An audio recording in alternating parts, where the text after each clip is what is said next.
Honk shoo, honk shoo, honk me me me me me, honk me me me me. Wow! I'll wake up after the ad break. I'll wake up after the ad break. I swear, 5 more minutes, class. 5 more minutes. Me me me me me. After the ad break. It has been 15 minutes, so you guys can't leave yet. Honk you.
Hello.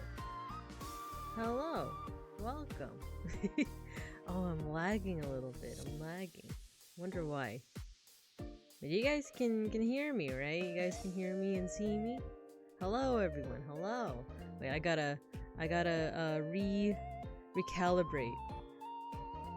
I gotta recalibrate real quick because I like whenever it snaps like that.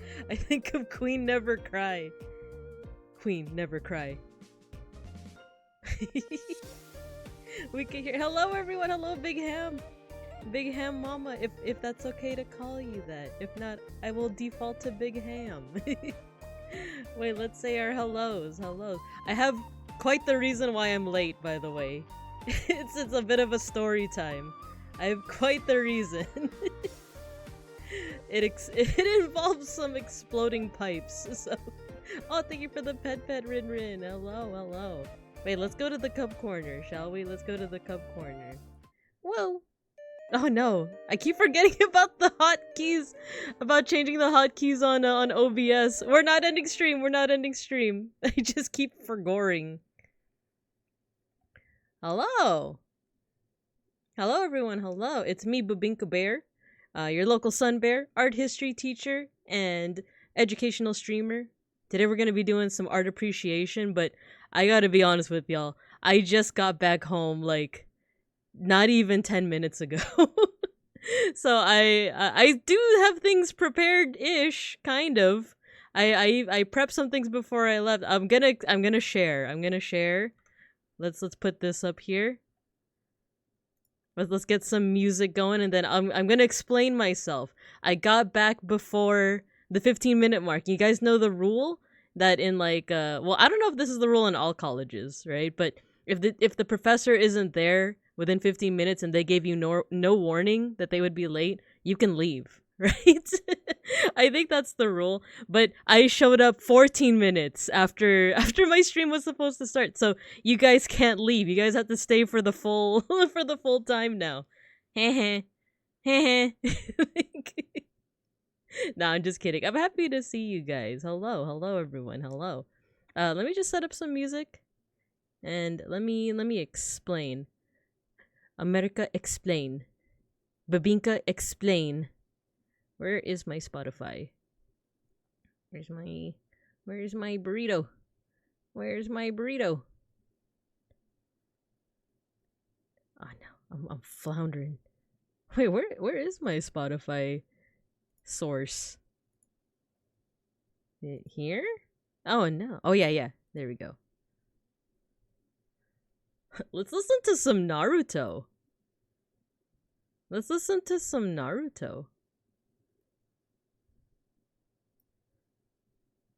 It might be a bit low, but that's okay. I don't want to get distracted. Okay, let's say our hellos. So, Shiopi, wow! Welcome, Rin, Vite Height, Shiopi. Oh yeah, get your stickers if you haven't, everyone. Get your 1-point redeems. Get your scratch and sniffer stickers. Yeah, hello. Thanks for getting your stickers. May Shark, hello, welcome. Pat Ware, Bink. Yes, hello. Let's see, ad break. Alpaca, we're so Babink back. It's true. Hello, Big Ham. Hello, Gojikins. Welcome. Mama's fine. Let's go. We're so Babink back. You could go with a completely deadpan. Hello, mother. Hello, mother. Hello, father. Here I am at Camp Grenada. Let's see. Hello. Not the pipes. Yeah. There was some things with the pipes. Let's see.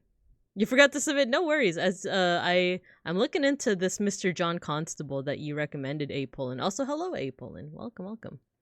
Blink and you'll miss it. Bink and you'll miss it. 14 minutes and 59 seconds. We can also stay for Mr. Pancakes. This is true. You could stay for the substitute teacher. All right. It looks like I've caught up to chat. Let's go. Get your stickers, everyone. Get your stickers. Okay. So, class, last night. Actually, you know what's actually very apt for this? Last night at around 11 p.m. At about 11 p.m., me and Bean started hearing some very strange noises coming from our bathroom. And we were a bit alarmed because it was really loud. It sounded like, just like rushing water and like, I don't know, just like, metallic sounds. And we weren't sure. So we wanted to check with his mom, my mom-in-law. And as I left our room and entered into the hallway, the sound wasn't just coming from our bathroom. It was also coming from the family bathroom, from like our my mom-in-law's bathroom. And then as I was going into the living room, I realized the sound wasn't just coming from our bathrooms. It was coming from the floor. So, for reference, our apartment is in the second floor. So like that was pretty concerning. It was like, what's going on the first floor?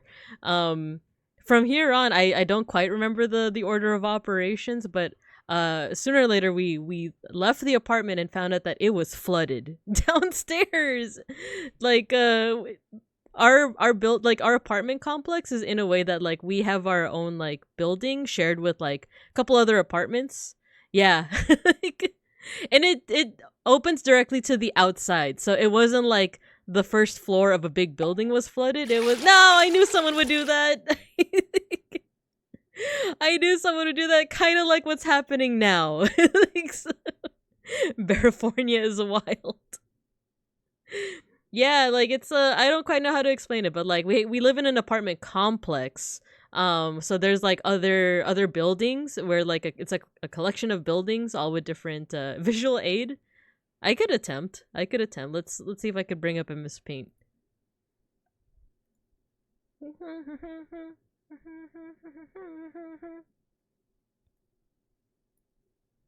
Everybody hands up. Heroes come back. Oh no, my laptop. It's gonna fall in the water. There we go. Let me get the mspaint. Let's get the mspaint out. There you go. I'm drowning! Glub glub. Teacher, I forgot my floaties. Loudly at the stadium. I find it quite simple. Okay, so like there's, I don't know, like there's just a bunch of buildings. There's like a main building here, and then there's like our building here, and then there's like another building here, and there's like a pool here. So you could tell by the waves. So yeah, there's all these buildings, right? And then we're like over here. And so yeah, like we hear all the sounds, we like step out and we see that this whole area is just flooded. So this is outside. Like there's grass and stuff over here, and you could like, walk your doggy, and there's like, there's dog poop. Like right here. So yeah, this is what we saw at 11 p.m. last night. It was flooded, and like all the other neighbors had come out. All the other neighbors like here in this building and this building and this building and this building and this building. All of us came out, and we just saw that it was flooded. I even have a picture of it. Obviously, I'm not gonna show you guys that picture, but it was flooded. And then like since we were on the second floor, we were actually fine. But I felt bad for all the people on the first floor, because at least one of the apartments like definitely got flooded. Or I don't know, judging from the amount of buckets I saw outside their door this morning, I'm pretty sure they also got flooded. So I can't hear this song without thinking about Casper singing it. It was peak, yeah, in his like accented English. You are my friend. I also love this song because of that. So yeah, it was flooded for a while, and then like eventually we looked out the window and saw that there was also like some more flooding, like here and here and here and here. And then once all this flooding happened, we realized that there was no longer any running water in our apartment. So my mom-in-law actually called like the building's like manager and the maintenance people, and they actually came right away. But I feel like it was something like, I think that's why I think like a pipe had burst or something, because they tried their best. They tried their darndest, but it wasn't something that they could fix right away. So it actually waited until the morning. So you gotta have your son here. I had to wait until the morning for it to like really get fixed. So by then all the flooding had dried out, but what was left was all this mud. There's all this like thick mud. And I had to go to a doctor's appointment this morning, so I had to go through the mud and it was very slippery. Like one wrong move and you could have easily slipped. I don't know what I drew, but but yeah, it was very muddy this morning. And there was still no running water. So, no running water. Only lightly jogging and fast walking water. Exactly, Gojikins. Exactly. It's just like what's happening in the classroom right now, actually. So, I had to go to my doctor's appointment with like... Oh, another thing is, like I said, no running water even this morning. So, the thing is, I usually start my morning off with a shower. I don't like leaving the house if I haven't showered. Are you guys like that? Where like... Are you okay with leaving the house if like, you know, you're just slightly scrunkly? Just like ever so slightly scrunkly? Because I gotta be clean to leave the house. I hate leaving the house without showering beforehand. I'm still drowning. No, it's like you're fine. The thing with the babatters is that you guys are actually soluble. You guys are water soluble. So good luck. Same Z's, yeah. I gotta be squeaky clean before I leave the den, you know. So, but I had that doctor's appointment. I I couldn't reschedule it because then I would have had to wait like another 3 months to see this doctor. So I just bit the bullet. I decided to just like, it feels so weird, but like I basically just use like baby wipes to to wipe myself down. I used dry shampoo. I had bottled water, so that's what I used to brush my teeth. Look. So I brushed my teeth at the very least, and then I went to the doctor's appointment. But I still had to trudge through the mud. So it was like slightly embarrassing to be in the doctor's office with all this mud on my shoe. I tried like on the road to the doctor's office because it's walking distance from my place. I tried to like scrape off the mud as best as I could, but there was still some mud, and I don't know, it just felt so embarrassing. It's very likely that the doctors didn't even notice, but I noticed. Rip alpaca, no! I'm gonna dissolve. It's okay, you'll be one with the flood. And now every time we activate the flood, it'll be like, oh man, alpaca.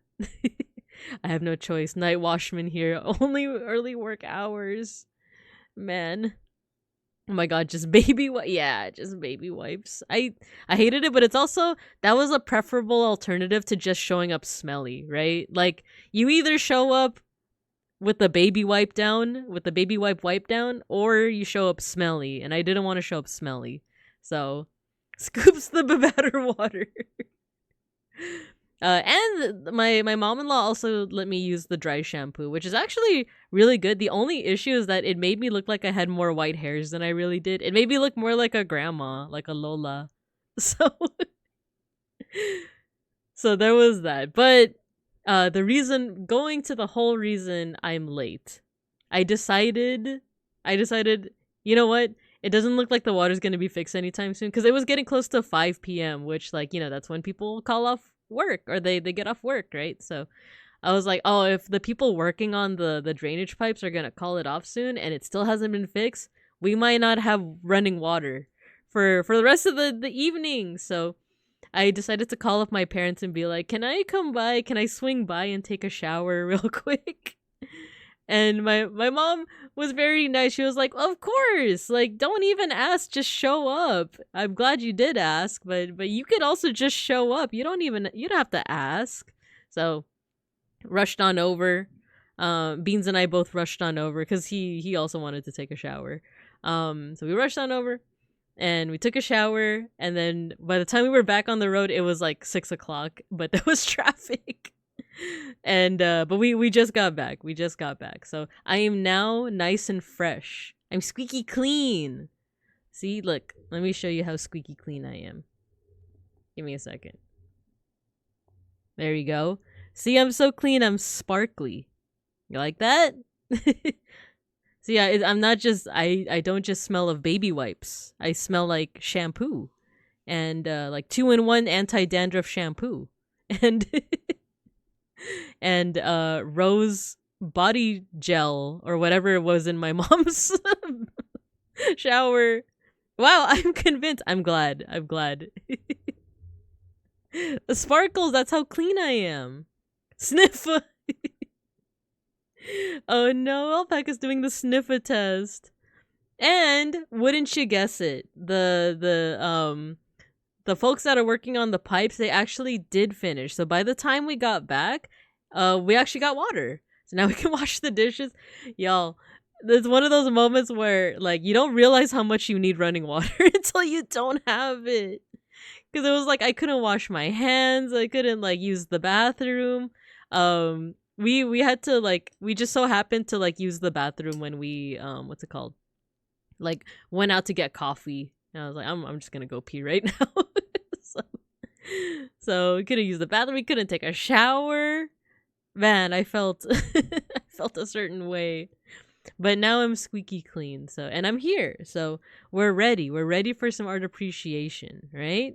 So I have my masterpiece over here, my apartment complex with a sun and a guy tripping over mud and the doggy poop and everything like that. So this is just a preview of what we're, of the similar masterpieces we're going to be looking at. All right. Thank you, pipe workers, for real. Right. And with that, the pipes are fixed. That's right. Alpaca doesn't have to dissolve in water anymore. They're still here, right? They're, oh my god, where are they? There's no. Thank you, pipe workers. Looks like he wants to say it again. You're saved. You didn't dissolve. Hello, Matthew. Hello. I was just explaining how there were some broken pipes in our apartment complex leading to no water in the apartment, so I had to go to my parents to take a shower. She will live again! Lisan al-Gaib! And by she, I mean me. Scoops the bebetter crumbs. Alpaca! Porque! Alpaca! Nah, alpaca's fine. Muad'Dib! Lisan al-Gaib! Lisan bear Gaib! Yeah, only Matthew survived the flooding. Rest in pepperoni. Okay, so today we can do some art appreciation. I was really like nervous about like, I was okay with like postponing the stream, but I didn't want to cancel it again because I feel like I canceled a whole bunch of streams recently. So now we can just go ahead and get on with it. Thank you very much for the super chat. Sha-la-la. Dun, dun, dun, dun, dun. Actually, why is the volume's kind of low? Should I up? How do I up the volume on the Spotify without blowing out my ears? There we go. Maybe you guys can hear it more. Okay, so here's what's on the docket for today's art appreciation. I was taking these mostly from the Discord. We actually only have 4 entries, one of which I feel like I'm only gonna be just spending like a little bit of time on. But if you guys want to recommend any art, I can probably take maybe 1 or 2 more on the fly. But here's what we have on the docket so far. So a couple of streams ago, A Pull-In recommended this one artist, John Constable, and we did a kind of like art appreciation on the fly with this work called The Haywain. Yeah, this one. Yeah, if you guys remember, we did a really quick analysis of this one. And before the stream ended, A Pull-In was like, "Oh, you got to look more into John Constable." And I unfortunately didn't have time, but I did breeze through the Wikipedia a little bit. There was like something here that I found very interesting. So we might look at one more of his paintings. Or 2. It depends, really. We'll take a look at most of his works, like, from a glance, and then maybe we'll choose one to really analyze. So this is a bit more of a historical artist, right? This is, what, the 1800s? Yeah, so he was born 1776. Ooh, that's when America was independent, declared its independence. 1776. But yeah, so he was more active during, like, the 1800s, like the early 1800s. in the late 1700s. So we'll take a look at that. That's like colonial era. That's like revolutionary era. Is he American? No, he's British. He's British. Yeah, so he's a British artist. So we'll look into him first, and then going from there, I believe C May recommended this artist, Kwampa. I feel like I've seen a couple of their works before. They work on MS Paint, but look at the kind of stuff they make. It's really cool. It's abstract, right? So we'll look at that. We'll look at some of their MS Paint works. Very ornate. I do wonder like what size canvas they're. Ooh, wait. Oh, this is interesting. We'll go into like some possibilities on how they did this texture. So there's that. There is, if any of you guys are in chat are fellow Randonites, which I know a lot of you are, we have some work from Minchi. And if you don't know Minchi, they're an artiste who does a variety of work. Usually they do something with their goblin OC, their female goblin OC, but they also do like Vesper artwork. Yes, Minchi based alert. Yes, exactly, Pat Ware. Well, actually, we could take a quick look at some of their other work because they do a lot. Oh yeah, they do some pretty spicy works too. Some pretty spicy works with their OCs, but occasionally they do also do like Hololive and Hollow Stars fan art. That's actually how I got to see some of their works, like stuff like this, Baby Upon You. But I also know them for their like Tempest artwork, and look, they do the orc as well. Twitch at risk hips. Randon, who's that? Not even once. He's having a menchie this evening, isn't he? He's having a menchie. So that means I can't raid into him, but I will be there. Yeah, we'll look at a little bit of Minchi's art, but specifically this one that references famous artworks from history. So we'll look at that. Can't type much because I'm rushing gifties for friends, but rest assured I'm appreciating all the art. Yes, no worries, May Shark, no worries at all. I could feel it. I feel the May Shark. I feel the appreciation of the arts. Next one was recommended, I believe, by Matthew. And it is this. I actually don't know who the artist is. Let me go to art appreciation on the Discord.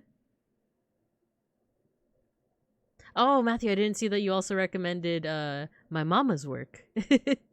Big Ham's work. We could definitely look at Big Ham's works.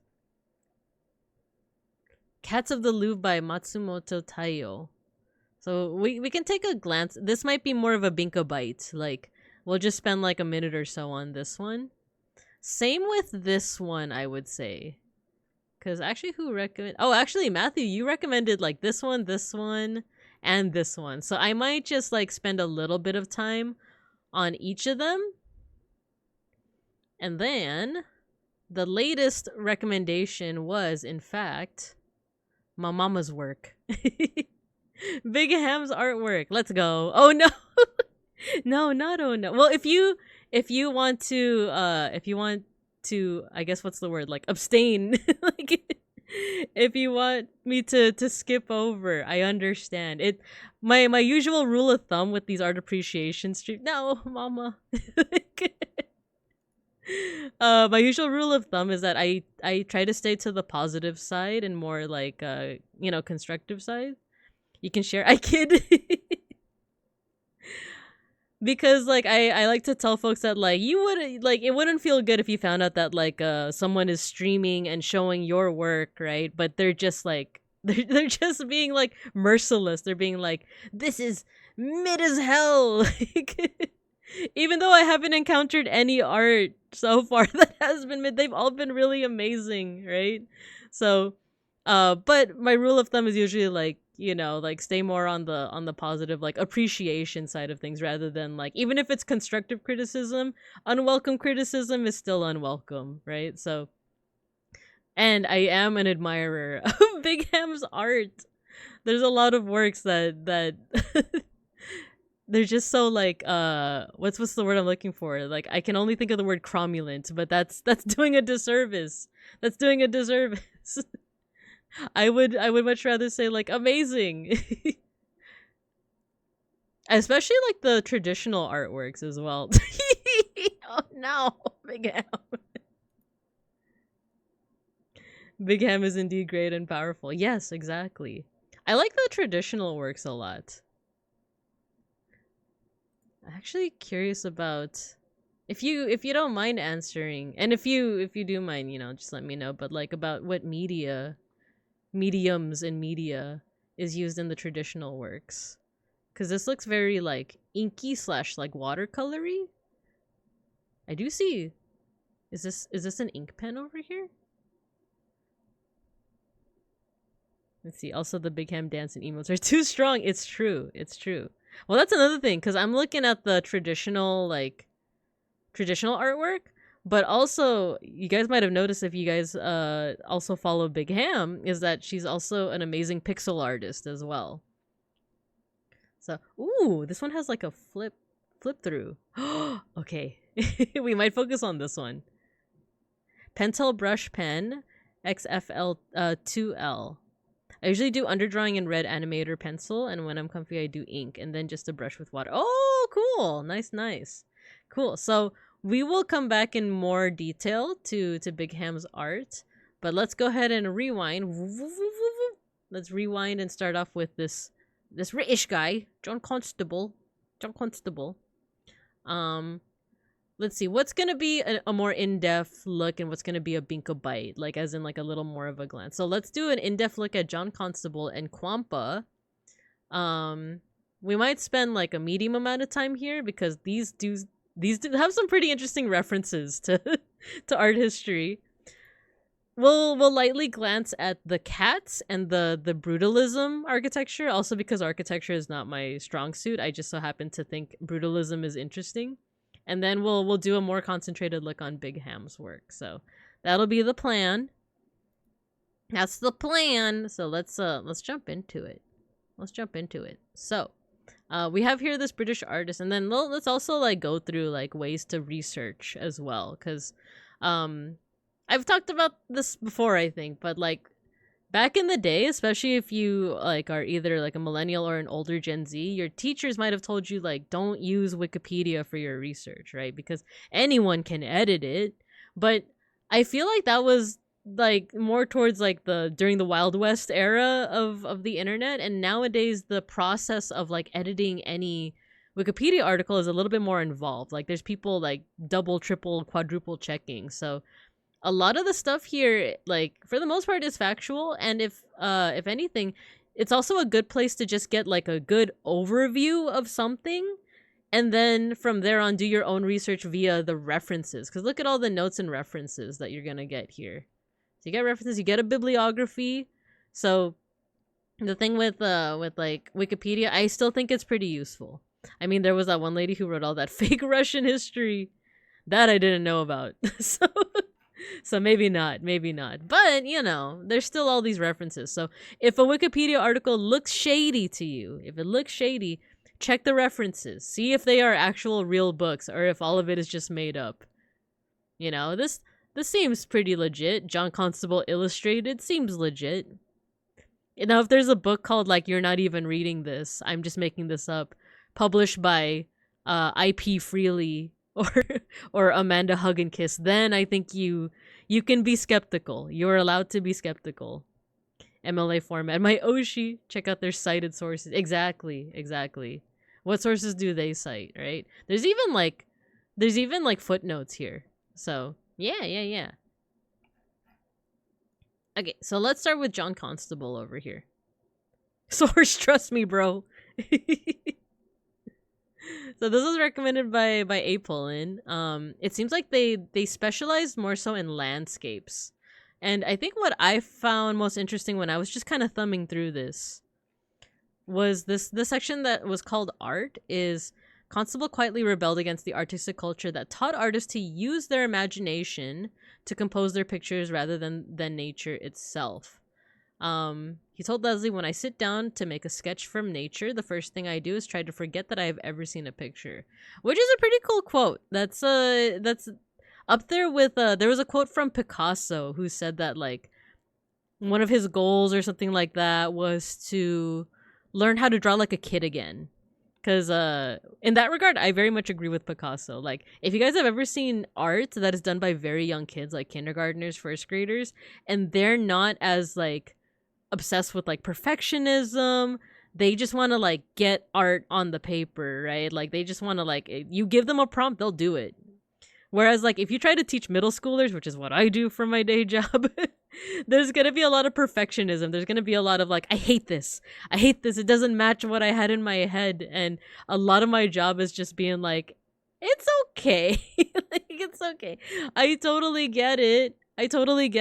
But, you know, like, it's better that it's done rather than it's perfect, right? So, but whereas if you give a prompt to, like a kindergartner, they'll just do it. They'll just do it and they'll explain their process. They'll explain everything that's on the paper. They'll point at a blob and be like, yeah, that's my dad and that's my mom and this is us at a park with a tiger. You know? I hate this. You are now an artist. You now know the artist experience. So good quote. In terms of this, though, in terms of John Constable, I think what's interesting is this idea of using your imagination versus drawing what you see. Because at least for me, when I started pursuing art, I had a really good drawing teacher who said that as long as you can see, you can draw. It's just a matter of like really, really like taking the time to look at your reference. You know what? I gotta stop shrimping because I notice my model is like constantly looking up. This is my cue to stop shrimping. Because the thing with like teaching people how to draw from observation is that like if you're a beginner, sometimes people will be like, yeah, I am looking at the reference, but they're just like glancing at it, right? They're just glancing, and then they draw, and then they draw, and then they look back at the reference and they're like, I hate it because my drawing doesn't look like my reference. The process, at least that I was taught when I took my very first drawing course in college, was you got to keep going back and forth.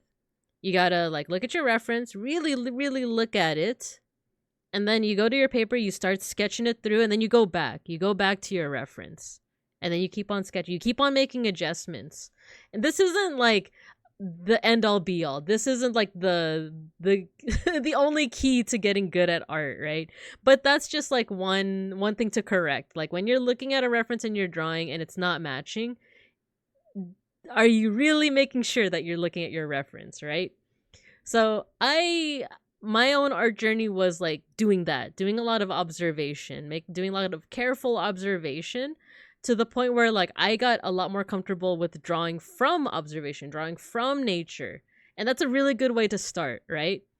It's to the point where eventually when I started taking painting classes, and one of my what's it called? Assignments was to draw from imagination, or to paint from imagination, to do something abstract.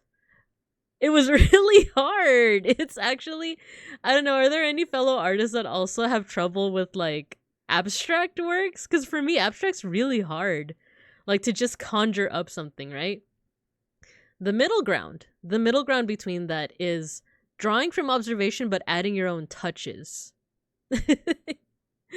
There might be folks that are like the reverse, right? That are like, no, I can draw from imagination easy. It's drawing from like it's drawing from real life that's hard, right? For me, I'm the way of like, it's really hard to do abstract. It's really hard to do from imagination. One of my first second painting classes was an acrylic art class, and I was looking at my reference with like a giraffe, right? It was like a giraffe, stone giraffe, and flowers in the background, and I basically painted exactly what I saw. I showed it to my professor. This wasn't like, I didn't submit my artwork yet. She just so happened to be walking around as I was painting. Hello Pickles the dill. And she was telling me like, oh, why don't you add more flowers? And I'm like, oh, but there aren't any there's no more flowers for me to draw. And she's like, just add it. Just add the flowers. And I'm like, but there's no flowers. Like my brain at that moment was like, but if it's not there, why would I draw it? And I think that was my first time that my professor was like, "You just add it, you know, just adjust it. There's nothing wrong with that. Like if it helps to like make for a better composition, if it helps to make the artwork more interesting, just add it in." And like my brain explode. No, it didn't explode. It did eventually click that like, oh yeah, you can take some creative liberties. You could take some creative liberties to make your work just a little bit more impactful, just a little bit more aesthetically pleasing, right? So yeah, exactly. Some embellishment as a treat. Just lie. People love flowers. Exactly, Goji kids, exactly. Because object permanence. It's like I just close my eyes. Oh my god, the Babinkubs! They're gone! No one's here! I open my eyes. Oh my gosh, you guys are back. Where'd you guys go? But yeah, so I never existed. Oh no. Wait, it's just like give me a second. Babinkubs, close your eyes. Close your eyes. I'm back. Oh wait, I never put an animation to my show transition. Wait, let me do this real quick. There you go. She's gone. Just draw some snail knights while you're at it, like medieval marginalia. Yeah, exactly. That's also something to think about is like our little doodles in the margins. Those are from imagination for the most part, right? Teacher, I'm back. I'm back. Don't wake up. If you do, we'll all disappear. That would be Moida. So, all that to go back to what this guy's saying, to what John Constable is saying is that like he much prefers this idea of like looking from nature and drawing from nature. It's very possible that he did like put a couple more embellishments, right? He did do stuff that's like very like not exact. Murder. There's been a Moida. Sometimes I think about the artworks of Bob Ross, for example. If you guys have ever followed a Bob Ross tutorial, he's very flexible with it. He has a lot of experience drawing landscapes, right? But he has so much experience that he knows how to essentially freehand it. Like he's just like, yeah, we're just gonna draw a mountain here, we're just gonna draw a hill here, a forest here, a little tree. What if that tree wants a little friend? And then that bush over there's gonna be our little secret. And if you tell anyone no, wait, give me a second. And if you tell anyone about that tree, I will find you and I will get you. Man makes no mistakes. Yeah, because mistakes are just happy little accidents. Exactly, Pickles. Exactly. So yeah, like, it's interesting for me to think about this idea of drawing or painting from observation versus imagination, because for me in my mind, like I initially imagined like, oh, abstraction is all from imagination, right? And then here's Bob Ross who does landscapes, but they're not from observation, they're from imagination. But that only comes from a lot of experience of drawing from observation. Does that make sense? Does that make sense? The Rock lives there now, rent free. Man has seen some things, and if anyone says otherwise, no, they didn't. And by things, I mean nature. Happy little freaking trees. The devil is not able to live in his brush. We're gonna beat the devil out of it. Ding, ding, ding, ding, ding, ding, ding. Okay, so with all that said, this makes me think that we can assume that a lot of his works, it's very possible that in the other paragraphs in this entire section, he's like, and then eventually he was like, F it, I am gonna just draw from imagination. It's like, why would you play me like that? But with that out of the way, we can assume that a lot of his works are from observations, are from things that he's seen, right? So let's go ahead and take a look-see. He does a lot of like forested areas. And this doesn't make you look. There was another section where I think it said, he said something like, he much preferred to paint what's familiar to him. Here, I should paint my own places best. Which reminds me of like, I think Frida Kahlo actually took a very similar route. if you guys don't know the art of Frida Kahlo, you've almost definitely seen her. Like, you've seen what she looks like. She's the one with, she's the Mexican artist with, like, she's known for, like, her unibrow. But she also does a lot of really cool self-portraits. They start to delve into, like, surrealism, but, it was mostly because when she was young, she was in a bus accident, and it left her, like, very injured and bedridden. Like, she was mainly, like, limited to her bed for a chunk of not a chunk of her life, but like it did affect her for basically the rest of her life. But when she was recovering in bed, she was painting. And what she painted the most was herself, because during that time, yeah, exactly. Hello, Peck School. Hello. Yeah, her story's remarkable. I really like the movie about her, by where I think it's Salma Hayek plays Frida Kahlo. Yeah, hello. um I think the story goes is that she had somehow, or maybe she got like a family member to do it, but she set up a mirror, like above her bed, and then she would paint, because like the thing that she saw the most was herself. So that's why a lot of her paintings are self portraits. And she's also one of my favorite artists too. Just her story, like Peck School said, is very remarkable. Very sad too, but also very tumultuous. Like if you guys see the movie with Selma Hayek, it's kind of intense. But going back to John Constable, it's really impressive to kind of like look at this from the lens of like, oh, we were talking about Bob Ross, we're talking about Frida Kahlo.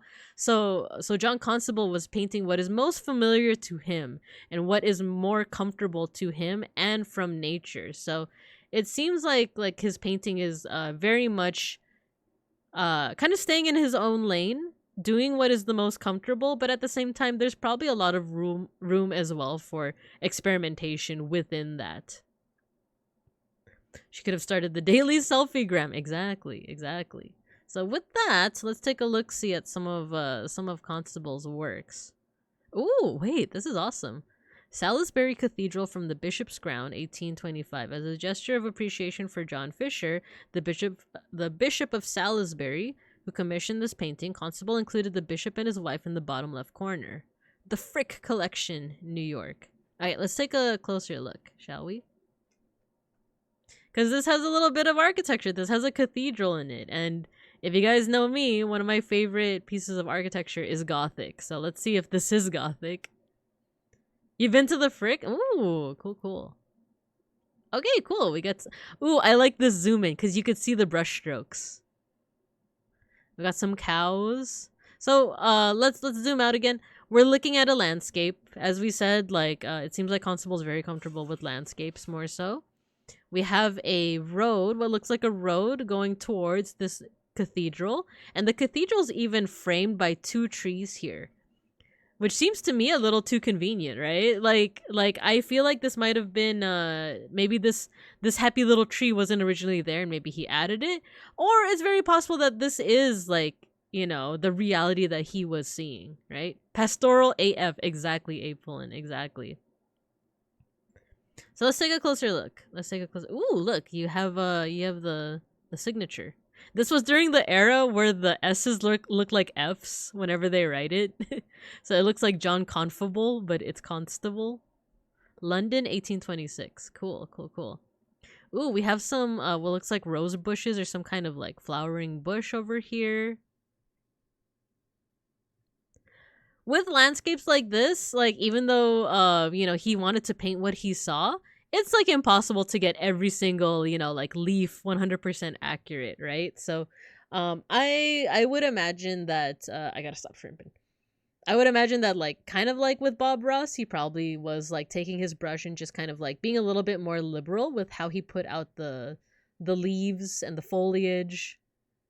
Because with stuff like that, you don't need to be super exact. But with something like this church, I think you would. Like, look at these, like, blocks over here, these sections with the rose windows.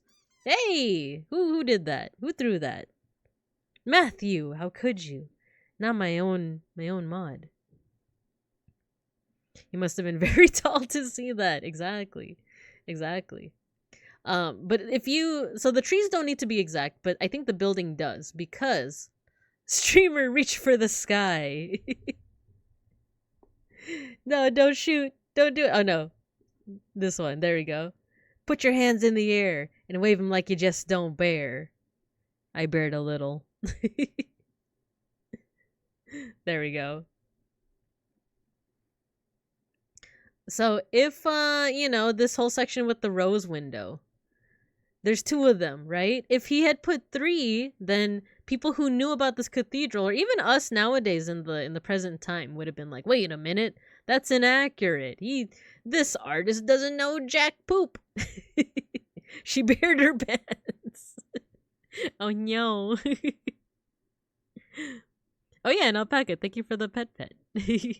So yeah, this is a nice juxtaposition of things that he could probably take some artistic liberties with, so like the trees and the foliage, and stuff that had to be a little bit more exact, which makes it very impressive, So if we look at this this building, it looks like it probably would have been like a 1-to-1. Like he was probably taking a good Mike's hard look at it, right? So we have like this cathedral, which does look Gothic, by the way. It has the flying buttresses over here, which are there to support the building. It has what's called these rose windows, which are made with like I don't know if they're always made with stained glass. But I haven't done my educational stream yet on like Gothic architecture, but the big thing about Gothic architecture is that you want it to emphasize light and height. If there's nothing else that you remember from today's art appreciation stream, it's this. Gothic architecture equals height and light. It wanted to be high up, and it wanted to let a lot of light into the church. Because before this time, if you look at what's called Romanesque architecture, there's not a lot of light. It's the reason for that is because the structure had to be stable, right? And you need a lot of walls in order to keep that church stable. You need basically you need a lot of support for the weight. Does that make sense? Like all of this like sheer mass has to be held up somehow, right? So back then, before the advent of Gothic architecture, you would just have really thick walls. That was their solution, was the really thick walls. With Gothic architecture, they would add things like what's called these flying buttresses, which would essentially spread the weight on these structures instead of the walls. This would free up more wall space, and what do you replace those walls with? With windows. And those windows, in turn, let in more light. So if you think of Romanesque architecture, there's more sturdier walls, but less light.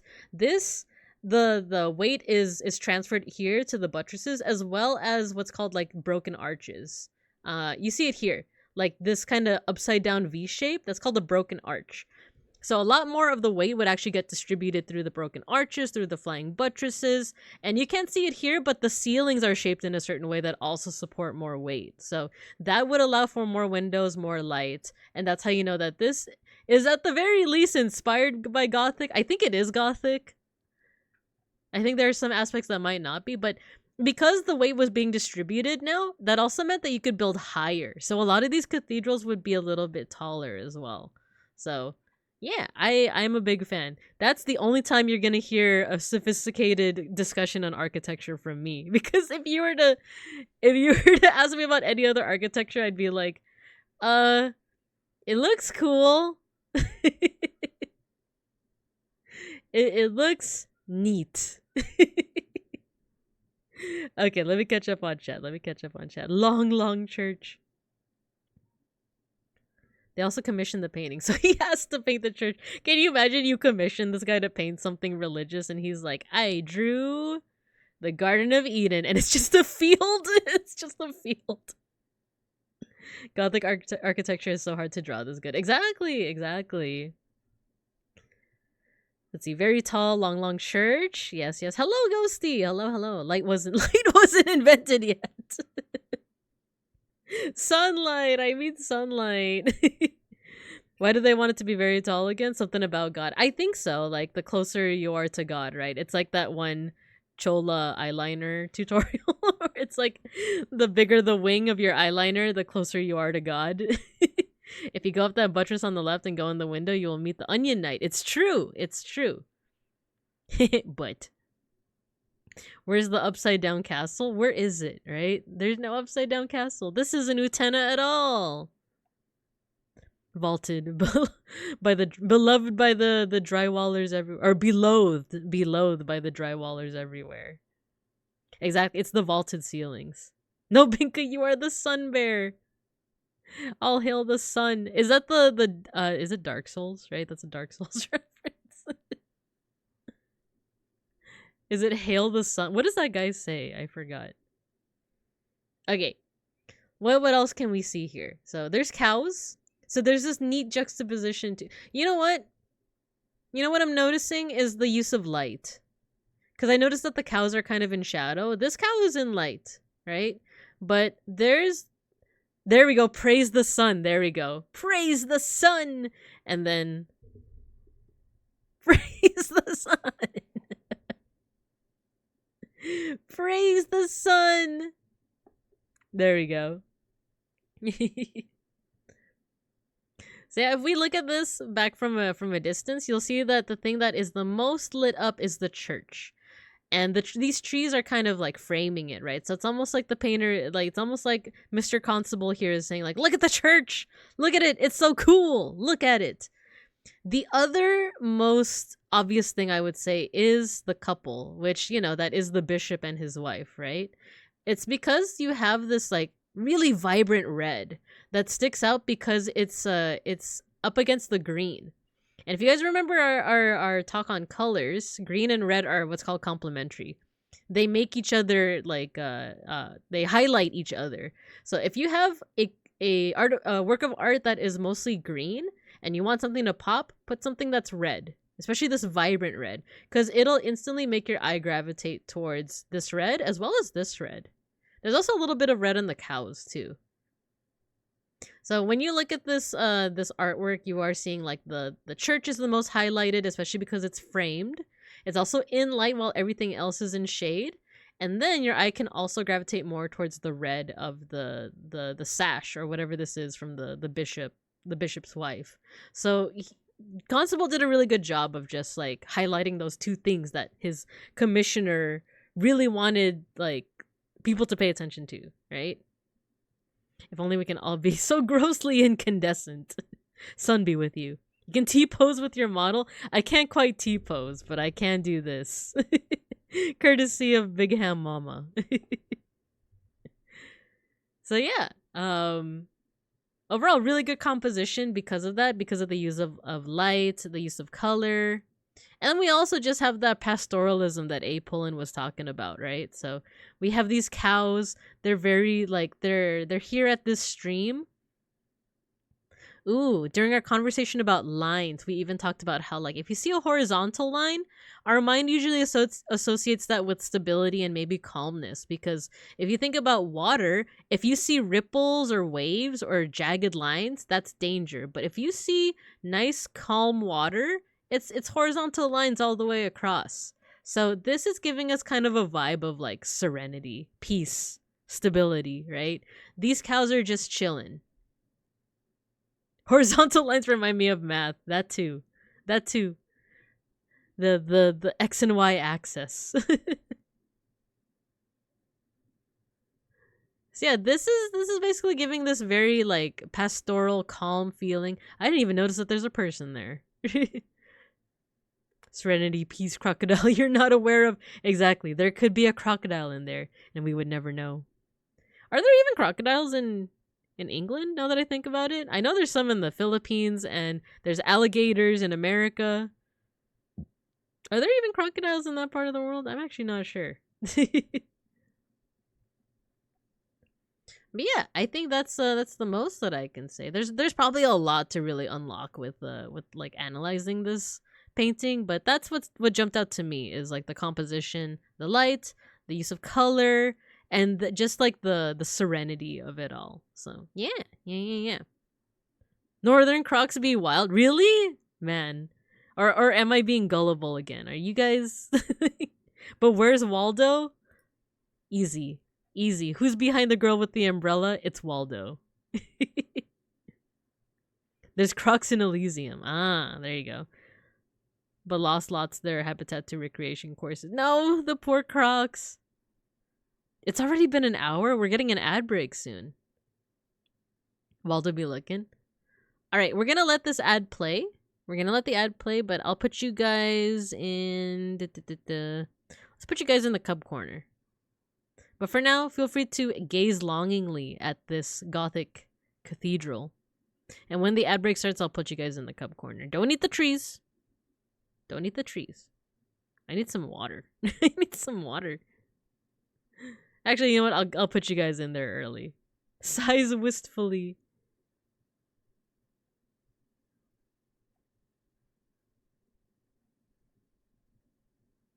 Gonna snuggle with Mr. He's out of reach. That's right. He is out of reach. One note is that many of his paintings are large format. 6-footers. Very impressive. Oh, it's just like I saw this one in the Philippines called Spolarium, which was like bigger than life size. 6 footers? That's 2 feet taller than me. That's kind of scary. But that would kind of like give it a lot of majesty too. Not gonna lie to you, we're gonna eat the tree. No, I keep having to buy trees. Okay, ad break's gonna start soon, so I'm gonna go eeps. I'll see you guys after the break.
I'm awake. I'm awake. You guys are jamming out to this song? I like this one. I like this one. Actually, I don't think me and Beans have gotten to this opening yet. I think we're still on the one right before this. But we're getting there. I think we're on like episode 370 something. It worked. I saw you guys. You guys were eating the tinsel. As long as you don't eat the lights or the danger vine. Welcome back. If we emote enough, do we erase our crimes? I mean, our meal plan? I saw all of your sins. Ship named Babinska? That's so cute. What danger vine? The one behind the tree. As long as no one ate it, right? No one's glowing, right? No one's all lit up. Okay. Let's get a move on, shall we? I do realize I said that we would try to keep it on the shorter side, and if Brandon starts his benchy at 8 o'clock, I'm gonna be very peeved. No, just kidding. He can start it whenever he wants. But I do want to get as much as we can. I want to get as much as we can in. So the next artist that we're going to be looking at is someone named Kwampa. So it looks like they are using mspaint as their main medium. Oh, by the way, for our analysis on like John Constable, thank you, Apolin, for recommending that artist. I'll look more into them though. I'll look more into them. They've caught my interest. So now this one, as well as I think the next like 3. Oh no, this was recommended by C-May. The next 3 I think are all next 4 are all recommended by Matthew. So this one, let's go ahead and take a closer look. You have much wilder recommendations for next time? Yeah, let me know. Either let me know through the Discord or through the through Bisky. Okay. Oh, there's text here. Waiting among the seamless something. Wait for my forefinger to split in half. Half in prestige and temptation. Ooh, that sounds cool. Kind of like a Bible verse or something. Oh, thank you, Matthew. Thank you. But okay, so if we look at this person's work, they are mainly using oh, hello, Mega Bronson. Hello, welcome. Yeah, if we look at their work, it seems like they're, at least for this post, they're using the same color palette, but just with different wait, is this different? Oh, this is all the same work. Yeah, I think this is all the same work, and there's just varying degrees of zooming in. Okay, so with that, let's start from here. So this is what I was talking about when it comes to abstract. If you guys don't know what abstract means, it means it just isn't like referencing anything necessarily from reality, or it's just like at least at first glance it's not referencing anything from reality. But if you take a closer look, there are some parts that could resemble things from nature, from reality. So for example, these like shapes over here with the blue in the center and what looks like a shine, looks like an eyeball, right? When I scroll down here, this looks like a Christian cross on its side, right? So there are some shapes that do imitate things that you would see from life. But for the most part, like the more you look at it, the more it feels like, you know, what am I looking at? I don't see anything like familiar, right? And that, like I said, is something that I'm just not used to personally. Abstract work is kind of hard for me, so it's really impressive to see it done really well here, because it's almost like wherever you look, yeah, they're using the same colors throughout the work, but they're using different what's called motifs, so different shapes, different patterns. Like over here, you're seeing a lot of like repetition of like this star pattern. It's kind of abstract, exactly. There's like a star pattern here, but do you see that star pattern? You see like a different star over here. You see like the 6-sided star. But that repeating like 4-sided star, you don't see it anywhere else. They kind of just use it for one area and then they move on. It almost feels like they're experimenting all throughout the page. Oh, actually here, you see the star motif once again. But it feels like a lot of experimentation. And I think that's kind of like a cool thing. If you've ever done this thing where like if you have a lot of pens, take a piece of paper and just test out if they work or not. Once you're done with that, you're probably gonna end up with some form of abstract art. I did the same with I was using Posca markers for a project, and on a separate page I was just testing them out to see if they worked, right? I was just testing them out to like get all the paint out of the markers. And by the end of once I finished my project, I looked at the paper that I was using to just test things out, and it looked really aesthetically pleasing. It looked like abstract art. That kind of feels like what's going on here, except it's a bit more refined. Like, from experimenting with what MS Paint is capable of, like, look, he has, or sorry, I actually don't know their pronouns, but from the fact that this person has the shapes menu open. Hello, beeplebees. Hello, welcome. From the fact that they have it open, it seems like they're obviously using this tool, and you can kind of see that here with the 6-sided star. You can see it here with like the 4-sided star. So they're experimenting with the shapes tool.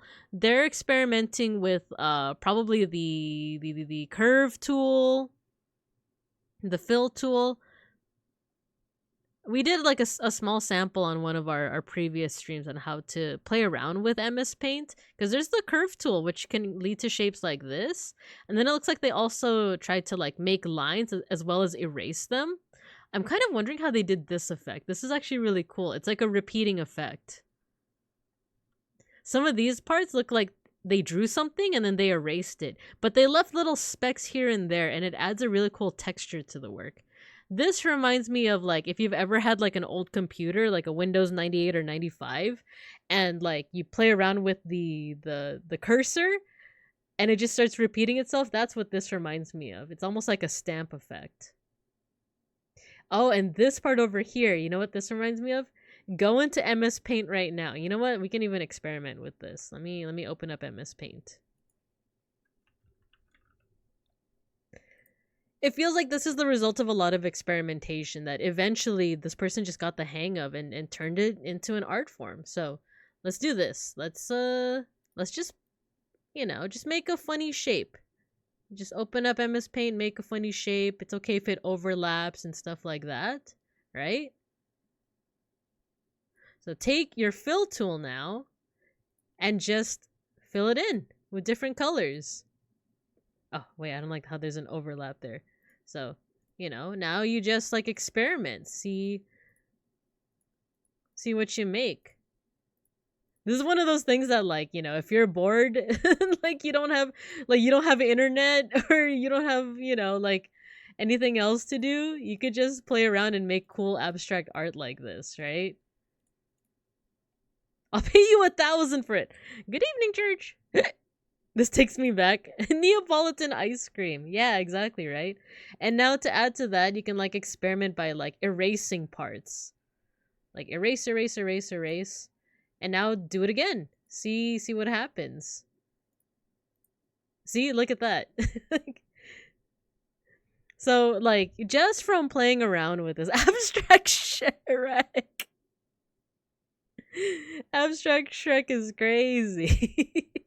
But also now you could like play with shapes. Now you can play with oh look, and there's like more things like oil. Oh, look at that. Look, you can have this really cool effect. So just by playing around with MS Paint, you could get all of these features. Like a lot of people say that like, oh, MS Paint, that's like, you know, beginner stuff, but this is proof positive that like just from MS Paint alone and just from experimenting and playing with it, you can make some really cool works. They even use text as a part of it.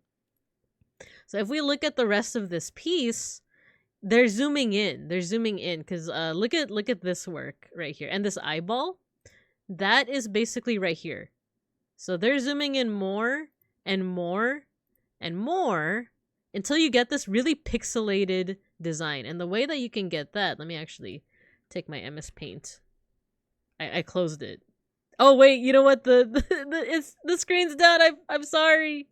I forgot. Oh no. Okay, I'll show you again. Teacher, we can't see. Oh no, I'm in shambles. Look, I'll show you. I apologize. Brandon often gets mistaken for his cousin Shrek. It's okay, teacher. I'm always in shambles. Okay. So if we go to the next part of this photo set, you see this part over here with like the eyeball, and then this like this almost like blue diamond looking thing, and then it keeps zooming into that, like here, and then here, and then it has this pixelated effect, right? They keep on zooming in. They keep on zooming in. So if you go back to the first work, it's here. It's this like diamond and eyeball right here that they keep zooming into. There we go. So let's put the screen back down, and hopefully we won't forget to bring it back up again. I'll just draw whatever again. We'll do our abstract Shrek once again. Let's put green. It really does look like abstract Shrek. And we'll do like a little bit more here, right?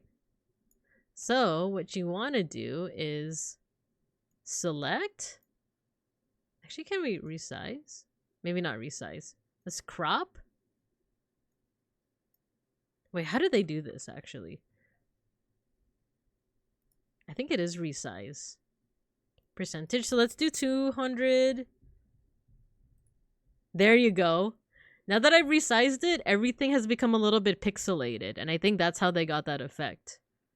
So it's a lot of not only experimentation, but even with the finished artwork, abstract Shrek or abstract Shaggy, it could be either. It could be either. So yeah, that's how they got this effect as well. So just from mspaint, you could get really, really awesome artwork. All it takes is like, oh, I forgot the screen again. I forgot the screen again. It's okay. So yeah, just with mspaint, you can make a lot of cool like abstract art like this without even trying. But in this case, it looks like this is the result of a lot of hours of trying and experimenting and just seeing what mspaint is capable of, right? So yeah. Okie dokes. Wait, let me just check on something real quick.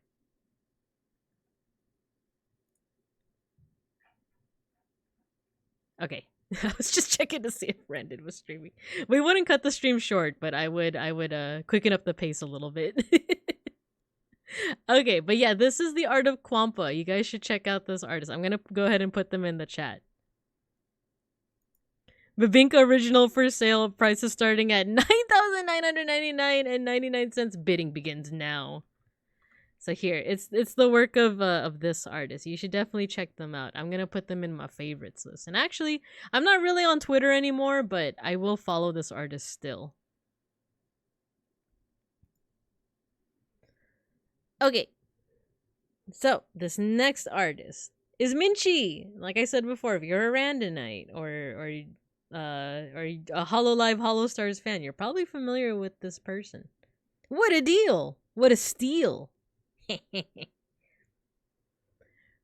So I'm gonna look very specifically at these 4 artworks because all of them are reference to pretty like famous works that, like, if you were to take like an art history 101 or 102 class, you are probably gonna see these works, but they're based off famous paintings. So you know what, I'm gonna recalibrate because I keep on shrimping, and instead of I might as well embrace it. Just so I'm not looking up all the time. There we go. Okay. So these are based off certain famous artworks, but they have Hololive or Holostars characters added. NSFW warning for those at work. Yeah. Look at your own risk. I like their last post. I don't know if I'm gonna check that out right now here on stream, but we'll check out this. This is still kind of NSFW, right? We even have H-chan. This is Hato, right? So I'll just say really quickly so that Twitch doesn't, come and beat up this poor little bear. This is based off The Birth of Venus, right? The birth of, not Venus penis music, but The Birth of Venus, and it has Hato and H-chan, and I'm assuming that's her mascots, right? She's going to clothe her. We're gonna go ahead and skip to the next one so that TOS doesn't whoop my butt. So this one I actually don't know the name of the work, But I know that it's based off a painting of, is it Lucifer? It's Lucifer, right? Yeah, it's Kanata. It's Kanata, the angel, right? Very fitting because Lucifer was an angel at one point. So now you have fallen Kanata with her outfit and everything. I think what I'm liking are like some of the line of motion. Yeah, the fallen angel wipes a single tear. So that's where Venus Penis was born. You can feel the wrath. It's Lucy. I don't know why you saying it's Lucy reminded me of like Kendrick Lamar's "My name's Lucy." I do like the expression because it mirrors that painting, right? The intensity of it. That playlist of like you're a 19th century villain. So you see like there's some lines of motion over here. It kind of follows the actual like lines of motion of like the oh, I can't zoom out. I can feel the gorilla conveyed through the art. Exactly. So it almost looks like there's like a sweeping motion here that like right before this pose, she might have swung her fist. Right? Let's see. I don't want to linger too much on the Naked ones because like I said, TOS. Even though there's so much to say about them, right? Is this Noelle? Noelle Shirogane? I think that was her name. Oh, interesting. I think did Minchi just like kind of paint over the original work? Because some of these you can tell that, yeah, like this one you could tell that he remade the artwork. But there's like this kind of pixelated look that makes me think that he might have or they might have gotten the artwork and just drew over the main figures. Which, you know, nothing wrong with that, especially like, you know, the technique is all in the figure itself, right? This one is based off The Milk Maiden by Vermeer. This artist named yeah, Vermeer. He was a Dutch, no, not Dutch. Yeah, Dutch. He was Flemish. He's known for a lot of other works. I remember reading a really cool book called, I think it's Vermeer's Hat. And it was all about how like you could tell a lot about European society by looking at even just the background items in Vermeer's works, because this is based off like the Milk Maiden, and we have Noelle. She's shown a little bit more voluptuous, right? Yeah, I'm thinking like they might have traced over it, which, you know, we still know that Minchi is really talented. Like, and I think the skill all goes into like turning that character into like the Hololive characters. Tio's waiting outside to take my kneecaps. No, I need those. You could tell, like, I think what they might have copied directly from the artwork because it's a little bit more pixelated. And you actually see here, these are all, I think, painted on what's called canvas. And after a while, the paint on the canvas does start to kind of flake and tear a little bit. So you actually see that here on the texture. But if you zoom in, you see the digital brush strokes over here, right? But going back to my point, if you look at some of the objects in like the backgrounds of Vermeer's works, like some of them have maps, some of them have globes. It's showing that like these were painted during a time where it was like the quote unquote age of exploration. So people are more concerned with like, well, what is outside my humble little town? What does exist outside of it? TOS, remember the pipes? Send my regards. Yeah, and blue tends to fade. Exactly, Matthew. In a lot of works, the blue tends to fade to the point where I believe if you look at Van Gogh's artwork, there is one that's famous for like his blue flowers. His blue flowers were originally violet, I think, or something like that. Or maybe it's the reverse, that she has like violet flowers and they were originally blue. Or he. I got distracted by the song. Oh, actually, I like Unison Square Garden. Let's listen to some of their music.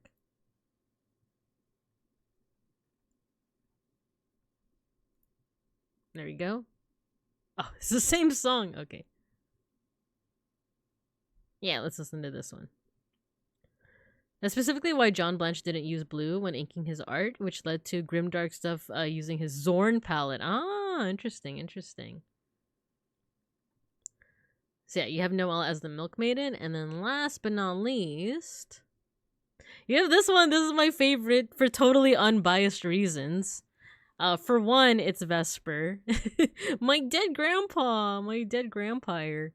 But also because this is a reference to Picasso's work. So if you guys are not familiar with Picasso, totally, totally. I miss my wife. Rebozo. I miss that guy. Mikami Oshi.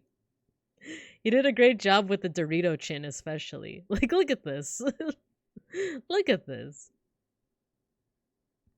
So, this is based off the work of Picasso, who is well known for his style of cubism. It's this art history style that's considered quote unquote modern. And remember that modern art is not necessarily the same as what's called contemporary art. So, if you're talking about art that was made in the year 2024, that's considered contemporary. Modern art is stuff that was made from around 1950s. No. 1890s to I want to say 1950s, and 1950s after that is considered contemporary. So he's interesting. Picasso's the puppet guy, right? No, Picasso's the shapes guy. He's the shapes guy. Are you thinking of Geppetto? Unless there's something I'm missing out about Picasso. I bet he was a nice guy. I didn't watch. He's still bicycling out there. He's bicycling in the afterlife now. He was a nice guy, Alpaca. He was quite the hinged guy. Hello, Almantas. Hello. Picasso is a good Oshi. He's not my Oshi, but Hieronymus Bosch is. But I do admire Picasso's, his want to change things up a bit. Thinking, oh, Pinocchio. Picasso carved puppets before trying painting, exactly. And then his son got swallowed up by a whale, and then he was like, man, I'm gonna enter my blue period. So the whole thing with Picasso is that, like, when you look at art from the modern era, like I said, this is 1890s to 1950s. To repeat my usual spiel about, like, modern art, this was during a time where photography was becoming a little bit more popular. So now the artists were kind of like, oh, well, now what are we going to do? Like, our whole shtick was recreating what we see in nature. At the very least for Western artists, right? This is a little different in places outside the West. But a lot of Western artists were like, well, crud, now what are we going to do? I got it. We're gonna paint things that only paintings can do. We're gonna do things that only, like, artists can do. Instead of trying to recreate reality, we're going to change it up. We're going to make it about, like, the conversation about art instead of the art itself. I'm known to tell totally true facts. It's true. Such as that one time you told me that Gullible's written on the ceiling. Wait a minute. Also, a fun thing about the word modern is that non-art history modern means, 1492 onward? So when Columbus sailed the ocean blue and did all those terrible things. That's pretty interesting, actually. That's pretty interesting. Yeah, when it comes to art history, it's more so like 1890s. But I do like thinking about that. But yeah, so once we get into modern art, you do see people experimenting a bit. So this is where Van Gogh was, or actually a little bit before Van Gogh. You see, like, the Impressionists. They're starting to make paintings of landscapes, but just their impression of them. They would look, and then they would go to their canvas and start, like, painting the impression that they got from that work. Terrible things like Discover America. There were already people living there. There are already people living there. And then Picasso, his whole kind of thing toward, like, his contribution to it was Cubism, which a lot of people more associate with just the fact that it's very blocky, it's very geometric. There's lots of shapes, right? Like, if you look at our old friend Vesper here, he's very shaped. He's got the pointy chin. His collar is very square, rectangular, right? In nature, or like in life, if you were to look at his model, it wouldn't be a perfect square like this, like perfectly angular. There would be a little bit of curvature because of things like proportion, angle, stuff like that. But here, he's breaking it down into simple shapes. But another thing he's doing is that he's playing with anatomy. He's playing with anatomy. So one thing that Picasso liked to do was experiment with how to look at someone from different points of view, but at the same time. Now, what I mean by that, and now I'm glad I can demonstrate this with my Live 2D model, is if I look towards you frontally, my eyes are circular, they're equal size, right? My muzzle is like a certain shape. But once I start turning my head, now some of my left eye, or I guess it would be my right eye, is gone, right? It's a different shape. Now one of my eyes is circular, the other is more of an oval, right? Look at my teeth. My teeth are different shapes now, right? So, you know, depending on which way you face, like, things look different. If I were to, like, I'm not able to do, like, a perfect, like, profile, but if you look at me in profile, you would only see one of my eyes, right? But, like, full frontal, you could see, like, you could see both of my eyes. The square hole. Those people were also discovered. Mega Bronson. Mega Bronson. Milky, hello. Thank you. Yeah. Thank you. It's been really fun so far. Vesper screams. The square hole. The Vesper shape gets put in the Vesper hole. Wait, I think I missed something. What did you say, Almontes? That's the usual line, though some prefer the printing press or the Protestant Reformation. With Martin Luther, right? In that time he was like, I'm tired of the Catholic Church. Parotech, hello. Who's that handsome fellow? Never met the guy. Wish I had even one milk, but you got 4. Exactly. So yeah, the thing with like Picasso was this experimentation of like looking at figures from different points of view at the same time. So if you were to look at Vesper, the handsome devil, frontally, you would see both his eyes. If you look at him from profile, you would only see one of his eyes. The way that it's drawn here is almost as if it's simultaneously frontal and profile. Even though if you look at the nose, it would either be 3/4 or profile view. So it was almost like you're seeing 2 pictures overlaid on top of each other. It's almost like if you take a picture of someone from profile view and from frontal view and you put them on top of each other, that's what Picasso did, but in painting form. I think a really good example of this, one of my favorites is I think called The Crying Woman. Picasso Crying Woman.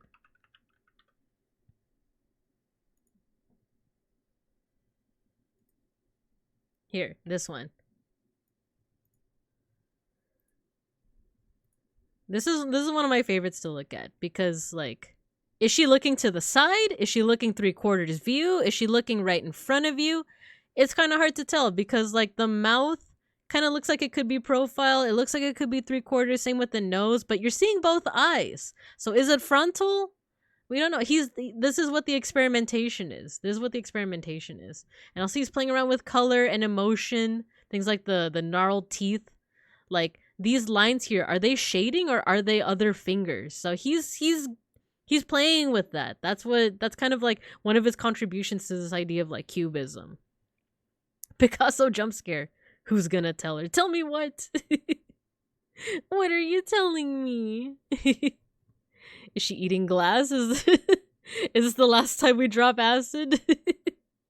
She's doing an auto cannibalism. What do you mean? She's eating her fingies. She's nyum. So yeah, that's what's going on with Vesper, except he's not eating his fingies, as far as we know. But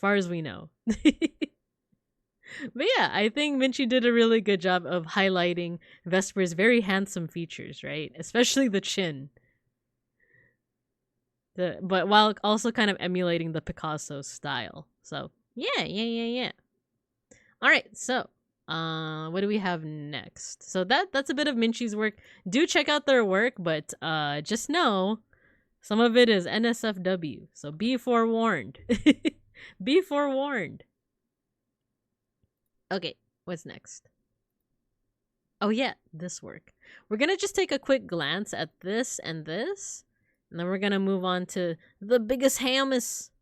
Minchi is peak. I agree. I love the Goblin OC. I love it. All right, for these next 2, I'm gonna pause for a little bit to take a sip of water. I might actually run an ad early. What? Oh no, we can't. Just kidding. But I'm gonna take a sip of water right now.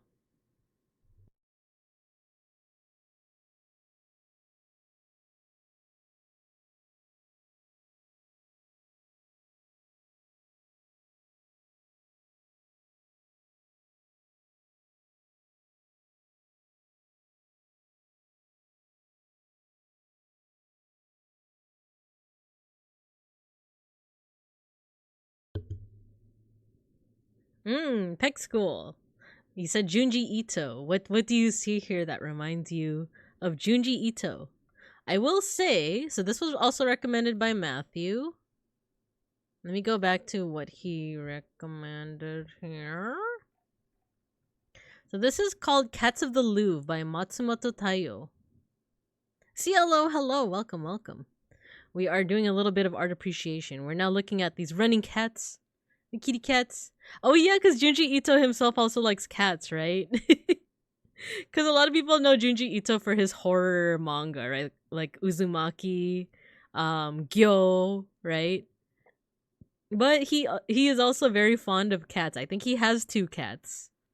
And the single long pen lines. Yes, I love that. Yeah, if you look at kind of the texture, we can even zoom in. You're seeing a lot of like hatching, basically. Hatching is kind of oh my gosh, wait, this song? Was this the Tiger and Bunny opening? What a blast from the past. You guys remember Tiger and Bunny? Man. Okay, so this is hatching. Not to be confused with cross hatching, which is doing like crisscrosses, right? Like you would have one bunch of lines going in one direction and another lines going in another direction. Where's the bingo card? Let's see. The cat diary. Unrealistic. When a group of cats all walks, they collide into each other and start ricocheting into the most fragile nearby objects. Ah, Patware. You know what a group of cats is just like, right? At least that's what happens with my 2 cats too. They just collide with each other. Where's the bingo card? I love Tiger and Bunny. Rin, me too. I love Tiger and Bunny. That used to be one of my like hyperfixations in like the 2000, like was it 2010s or 2000s? I'm forgetting now. I loved what is it? Origami Cyclone. Ivan Carolyn. She got distracted by the music. Yeah, that should be on the bingo card. Oh, and hello. You just watched Tiger and Bunny last year. How'd you like it? I was obsessed with the There's a Tagalog dub? I want to see this. I'm so interested. Lola teacher. Man. I did like it, but I think it could have been shorter. Maybe. I did like kind of the one-off episodes, like what was it, Sky High and the robot girl. That was kind of cute, but I see where it probably could have been shorter as well. I feel that about a lot of anime. Yeah. In Hero TV, like a decade or so ago, man. Let's see. I appreciate the IRL advertising. Yeah, the Pepsi, right? It's so capitalist. Sky High was a good boy. Yeah. I'm sorry. My Fujo heart. I was shipping Sky High with Origami Cyclone. But also with what is it? Thunder Dragon. What was her name again? Dragon Kid? I shipped the 3 of them together. Anyway. Okay, so we got these kitty cats. They're all running. They're running. We are seeing some hatching here. Some drawing like going kind of like and it is kind of like these singular strokes, right? With the pen or the pencil. This looks more like pencil to me, but it could be pen. Overall, I really like the composition. And I'm assuming this is the Louvre, right? Is this what the Louvre building actually looks like? Because I'm used to, like, when people show pictures of the Louvre, I just see, like, the pyramid. But I've never been to it, so I actually don't know what the full building looks like. The reimagined Discord Daddy Sky High. It looks like that? Okay, cool. So we have here a bunch of cats running together in the night, right? It seems more like the night, even though there's this big orb. One can assume that it's the sun, but because it's a little bit darker out, and because we're assuming these lights here are like lights that are turned on, or that the white is lights that are turned on, the assumption is more so that it's nighttime, right? But it could be wrong because look, they're also casting a shadow, but that shadow could be coming from moonlight. The pyramid is in the big courtyard in the middle. Ah, I see. Thank you, Cielo. What I'm appreciating from the cute kitty cats is that they're all kind of in different parts of their stride.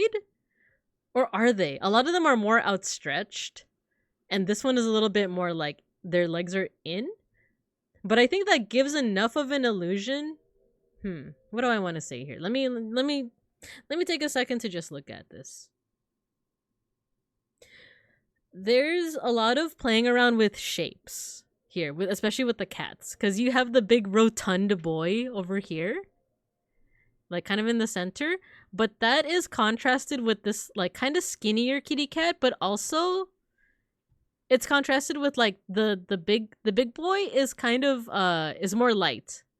It's all like he's mostly white except for this little like black patch up here, which makes him contrast with this part of the background.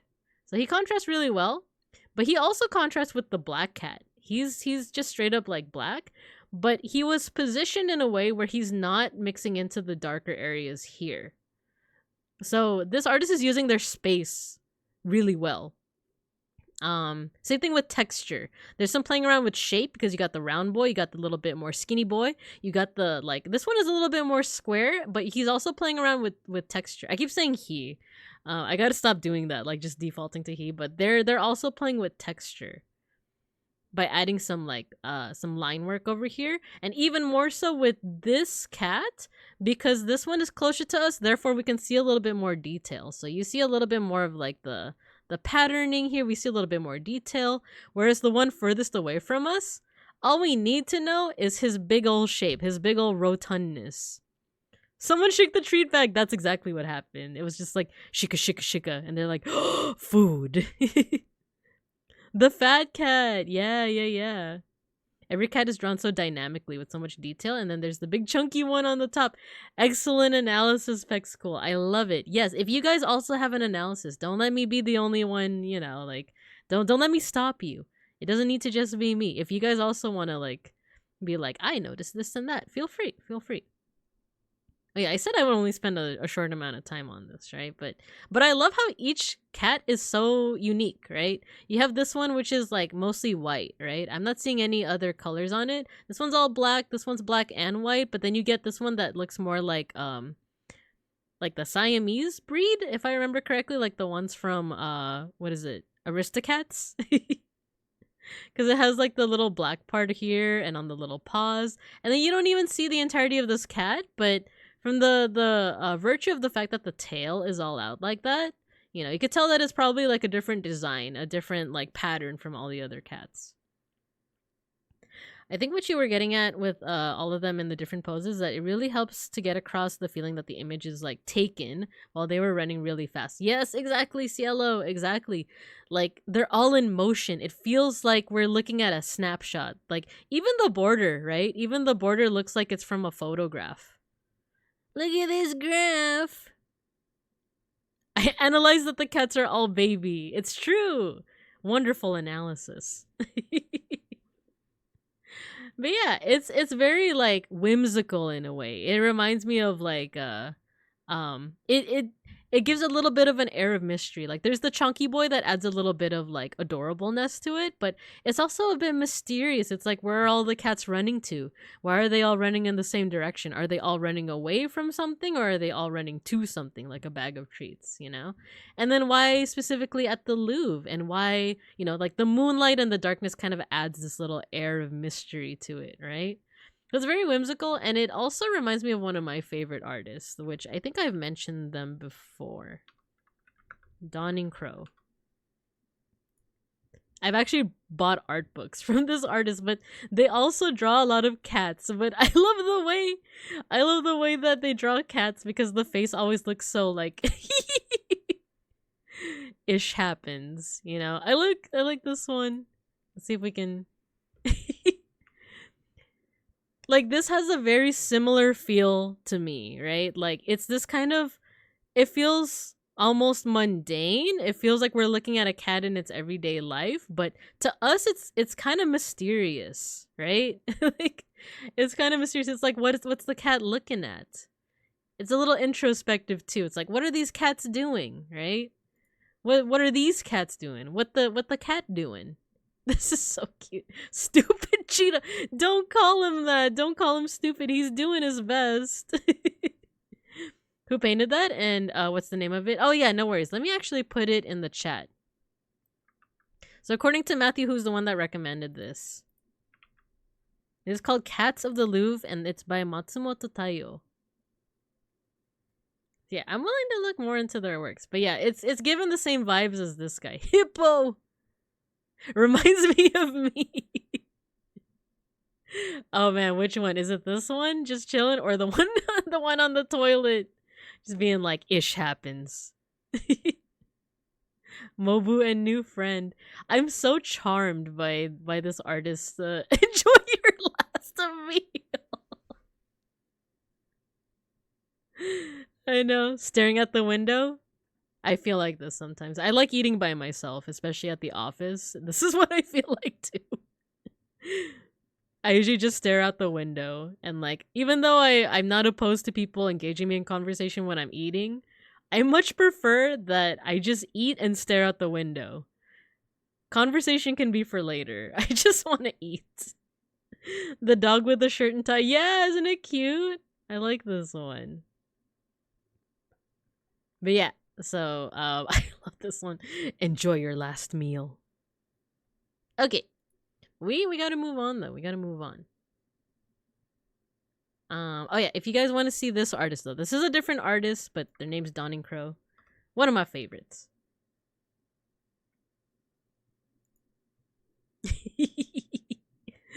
If you're able to purchase any of their merch too, their merch is really good. They have really whimsical comics.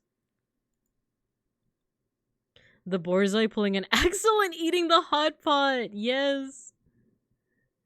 Hey, let me see if I could take a quick look at that one. I like the capybaras.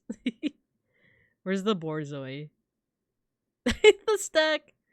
Me and hot pot. I love banana. Stupid human.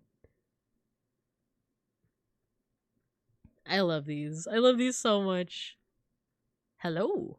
Hello there. It's reminding me of Obi-Wan, right? Wait, is it Obi-Wan?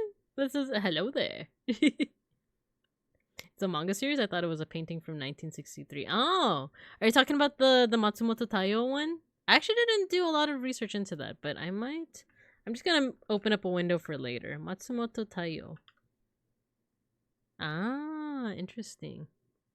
Oh, this guy did a couple of... Yeah, they did... Oh my god, they did ping pong! Like, if you guys have ever watched the anime Ping Pong, he's the original artist for that. That's incredible. His style's really cool. His style's really, really cool. Oh, it's a manga series. Okay, okay. Cool, cool, cool.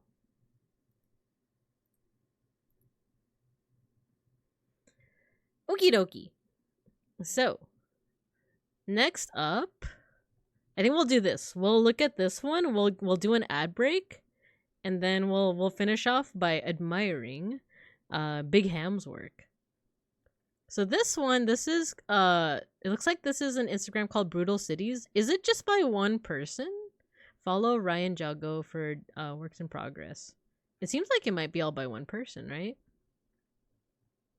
Or is it one of those Instagrams that are like, you know, they just collect certain artworks of a certain type, like you know, this is Pixel Paradise or something, and it's all different pixel artists from, or it's different pixel art from pixel artists. Okay, what's this link that you put in here? The Institute. Oh, did you want me to look at this one in particular? Massive, robust, stylish. The classic first MDF terrain design we release. An impressive LOS blocking centerpiece for your tabletop. Oh, okay. It's wargaming terrain designed by an architect. Ah, based off brutalist architecture. Ah, okay. That seems like it would make sense, right?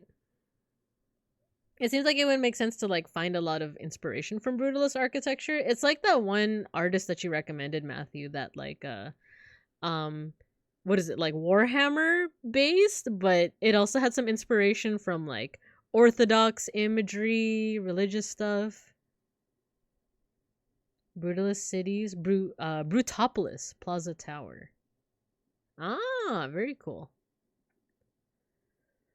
So what to say about this? So as I mentioned before when I was talking about like Gothic architecture, that's kind of the only architecture I really know about. um I do like aesthetically like other pieces of architecture, but I think I've said before that I'm a little mixed on brutalism.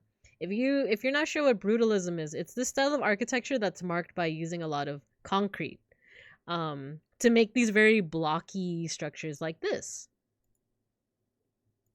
Like this, it's very blocky.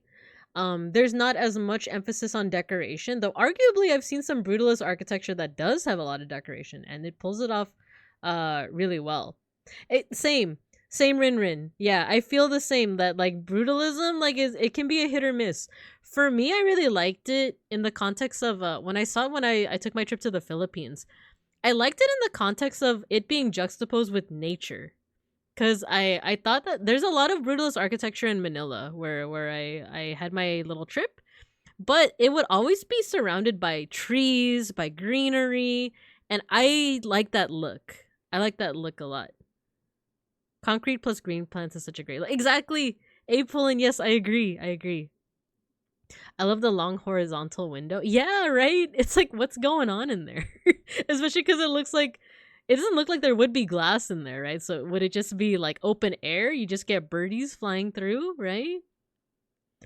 Kojima loves this architecture, huh? Oh, you know what? I never really realized that. Like if we look at you know what? I'm gonna Google the architecture of Death Stranding.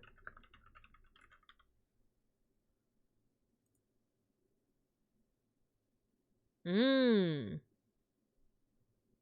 Yeah, I see a little bit of it. Brutalist architecture. Bridges.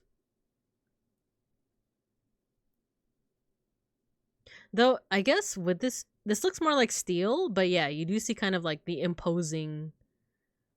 imposing feeling of it. So that's one thing with brutalist architecture, right? Is that like it's made out of concrete and like it might be very, what's it called? Like utilitarian, I guess the word is like it's useful because it's very strong, right? It's cement, concrete. Yeah, it looks really good with the greens. I agree. Have you played Cyberpunk? I love Cyberpunk. I actually have been playing it for like the past like 2-3 years, just off stream. It's just one of those games that I love, just like turning my brain off as I play through it. I love the world. I love the world of Cyberpunk 2077. I am currently playing the DLC, but I actually haven't touched it in a while because I've been focusing more on Metaphor. And even then, I play Metaphor very sporadically. My mom's office had windows like that, but the way too high and looked through, so it seemed frivolous. It's interesting to see buildings with that type of window. MGS5. Wait, yeah, you're right. Let me see if I can get some examples. V has come too.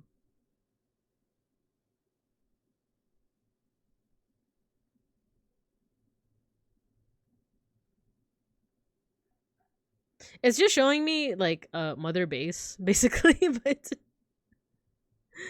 but yeah. Very functional. Don't have to be pretty outside. You can hang up all the rugs and inside to spruce it up. Yeah. So that's the thing with brutalism is that like it's not so ornamental on the outside. It's more functional. It's more of like it can withstand a lot of wear and tear. It's very stable. Remember we were talking about with Gothic architecture is that like um that because a lot of the weight is distributed on the flying buttresses and on the arches, that leaves more room for windows, right? Here is kind of the reverse. It's more Romanesque where like a lot of the weight has to be held up by the walls. So there isn't a lot of room to make for like windows. That's why the windows are more so like for this one it's like more set into the architecture. Stuff like that. Oopsie.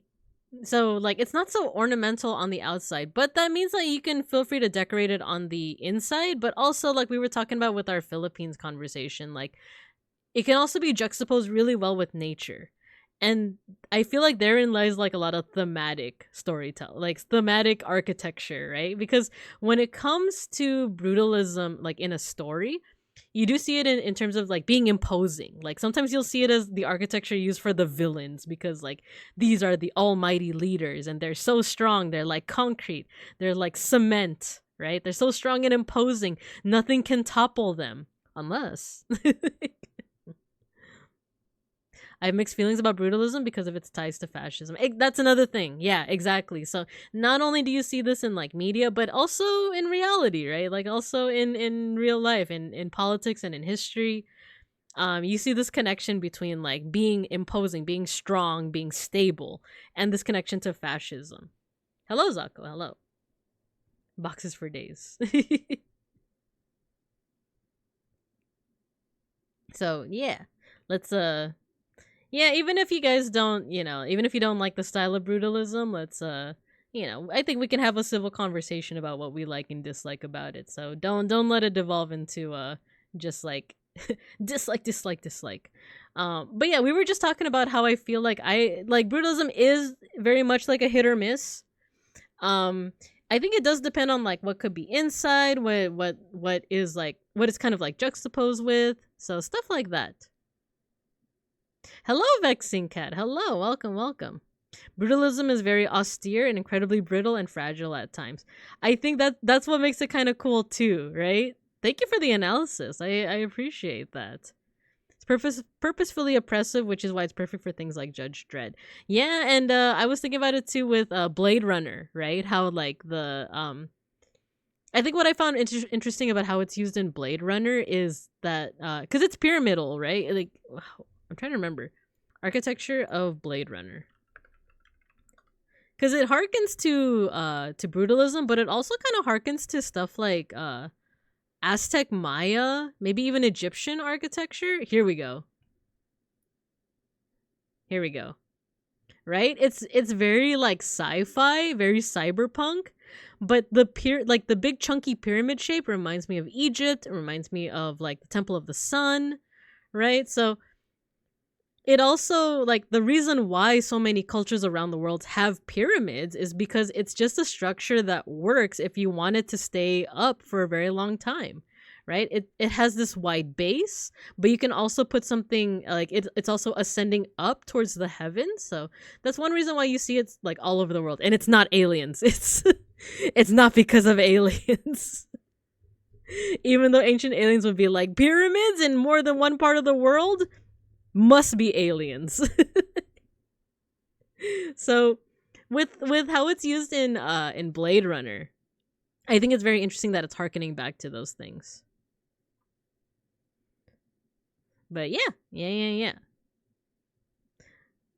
What if it was because Miss Frizzle loved pyramids all over the world? Maybe that. I can't remember what it was called, so I can't look it up, but I saw this big architectural concept piece that was a bunch of super brutalist architecture, but incorporating a lot of shelves and roofs that were completely packed with park-like plant life. See, I think I would like that. I think I would like that a lot, right? Because I think the feeling of concrete plus plants also gives me the feeling of like that theme of nature reclaiming the earth, right? It's like nature is taking over despite like modernism, despite technology, despite everything that humanity does, right? Evil Binka needs to show up on April Fools and teach us about ancient aliens. I have like the huge like hair, right? Aliens. I'm a big fan of that intentional merge of nature with brutalism. Yeah, me too. I think that's where it seems to work for a lot of people. Okay, so let's see. So yeah, I know this turned more into like a conversation about brutalism in general rather than like the actual figures, but like I said, I'm not too well versed in like architecture in general. Just kind of going off the vibes. It seems very cool, especially for like a sci-fi setting like this. Seems pretty fitting, right? Depending on like Is the brutalism like are we the baddies, you know? Oh cool. It's an act guy. It's my buddy act guy. That's my favorite. Well, bear guys are my favorite, but you know what I mean. You know what I mean. Be the dandelion you wish to see destroying the sidewalk. There you go. Evil Binka should also teach us about AI Hatsune Miku. Never. My love Hatsune Miku could never be AI. Never. The book that shows based off is extremely racist. Yeah. Act guy, woo! All right. So what we're gonna do, we're nearing the 2-hour mark. We have one more artist that we want to look at, and that is Big Ham. But before we do that, what I'm gonna do is I'm gonna go ahead and let the ad break go, just so that we get it out of the way. That way we have no interruptions when we look at Big Ham's work. All right. I love the Akai models. They're never needed to update. It's literally as perfect as it can be. I agree. Minka, there's that one Miku song where she's getting deleted. No! Yeah, I saw that she collabed with her. Big things coming. Okay, I'm gonna go ahead and play the ad break right now. And I'll see you guys after, right? I really need to re-up on my water. Because I feel my throat. I feel it going. It's the future. No, I would never.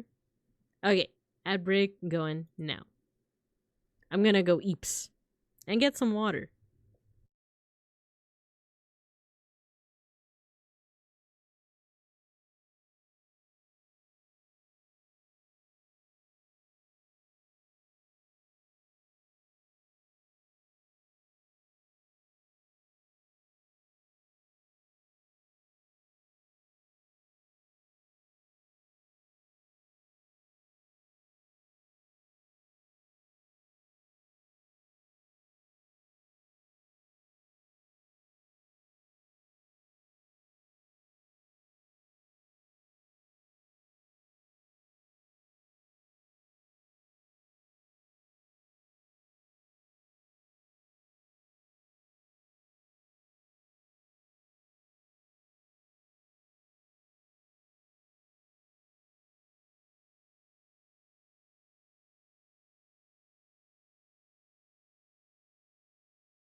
Oh my gosh, I I made a mistake.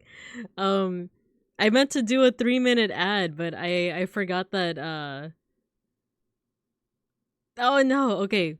It says okay, I have to play another ad. I think. Cuz it's supposed to be 3 minutes, but I pressed the button for 1 minute. So let's see if I can just play that so we don't have any interruptions. Can I do it? No. Wait, it says that it's on cooldown, but it also says an ad is gonna start. Oh, okay, we're just gonna wait for the ad to start up again. Okay, sorry about that. Sorry about that. But we just want to make sure we get no interruptions as we admire my mama's work. Hee hee.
We're back. We're back, right? Hello. I heard some squeaky noises. Were you guys throwing things at me? How could you throw things while I'm sleeping? That seems a bit cruel. Doesn't it?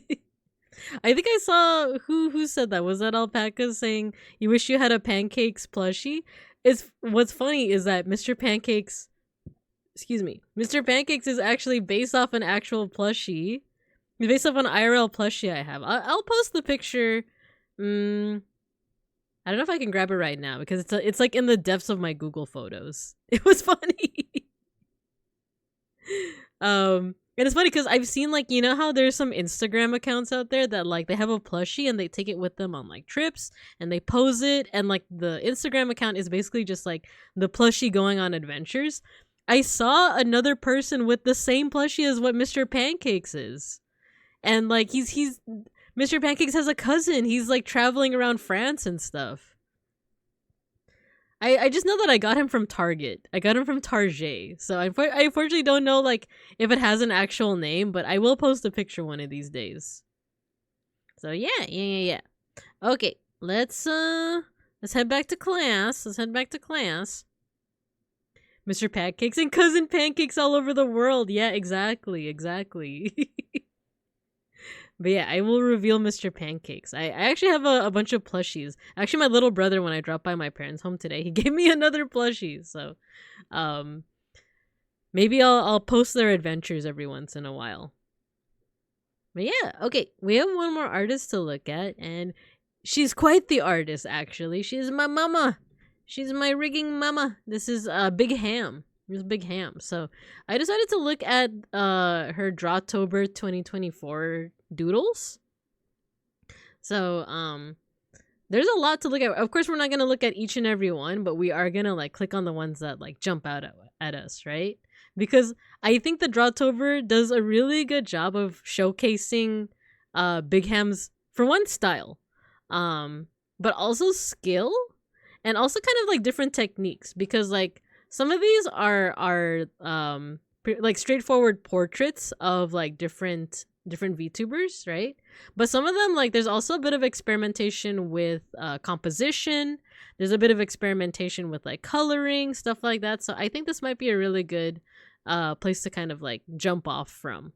So let's go ahead and take a look. So we start with the leader of the Tempest Guild, Regis Altair. So right away, jumping, for one thing, one of the things I really like about Big Ham's style is her art style.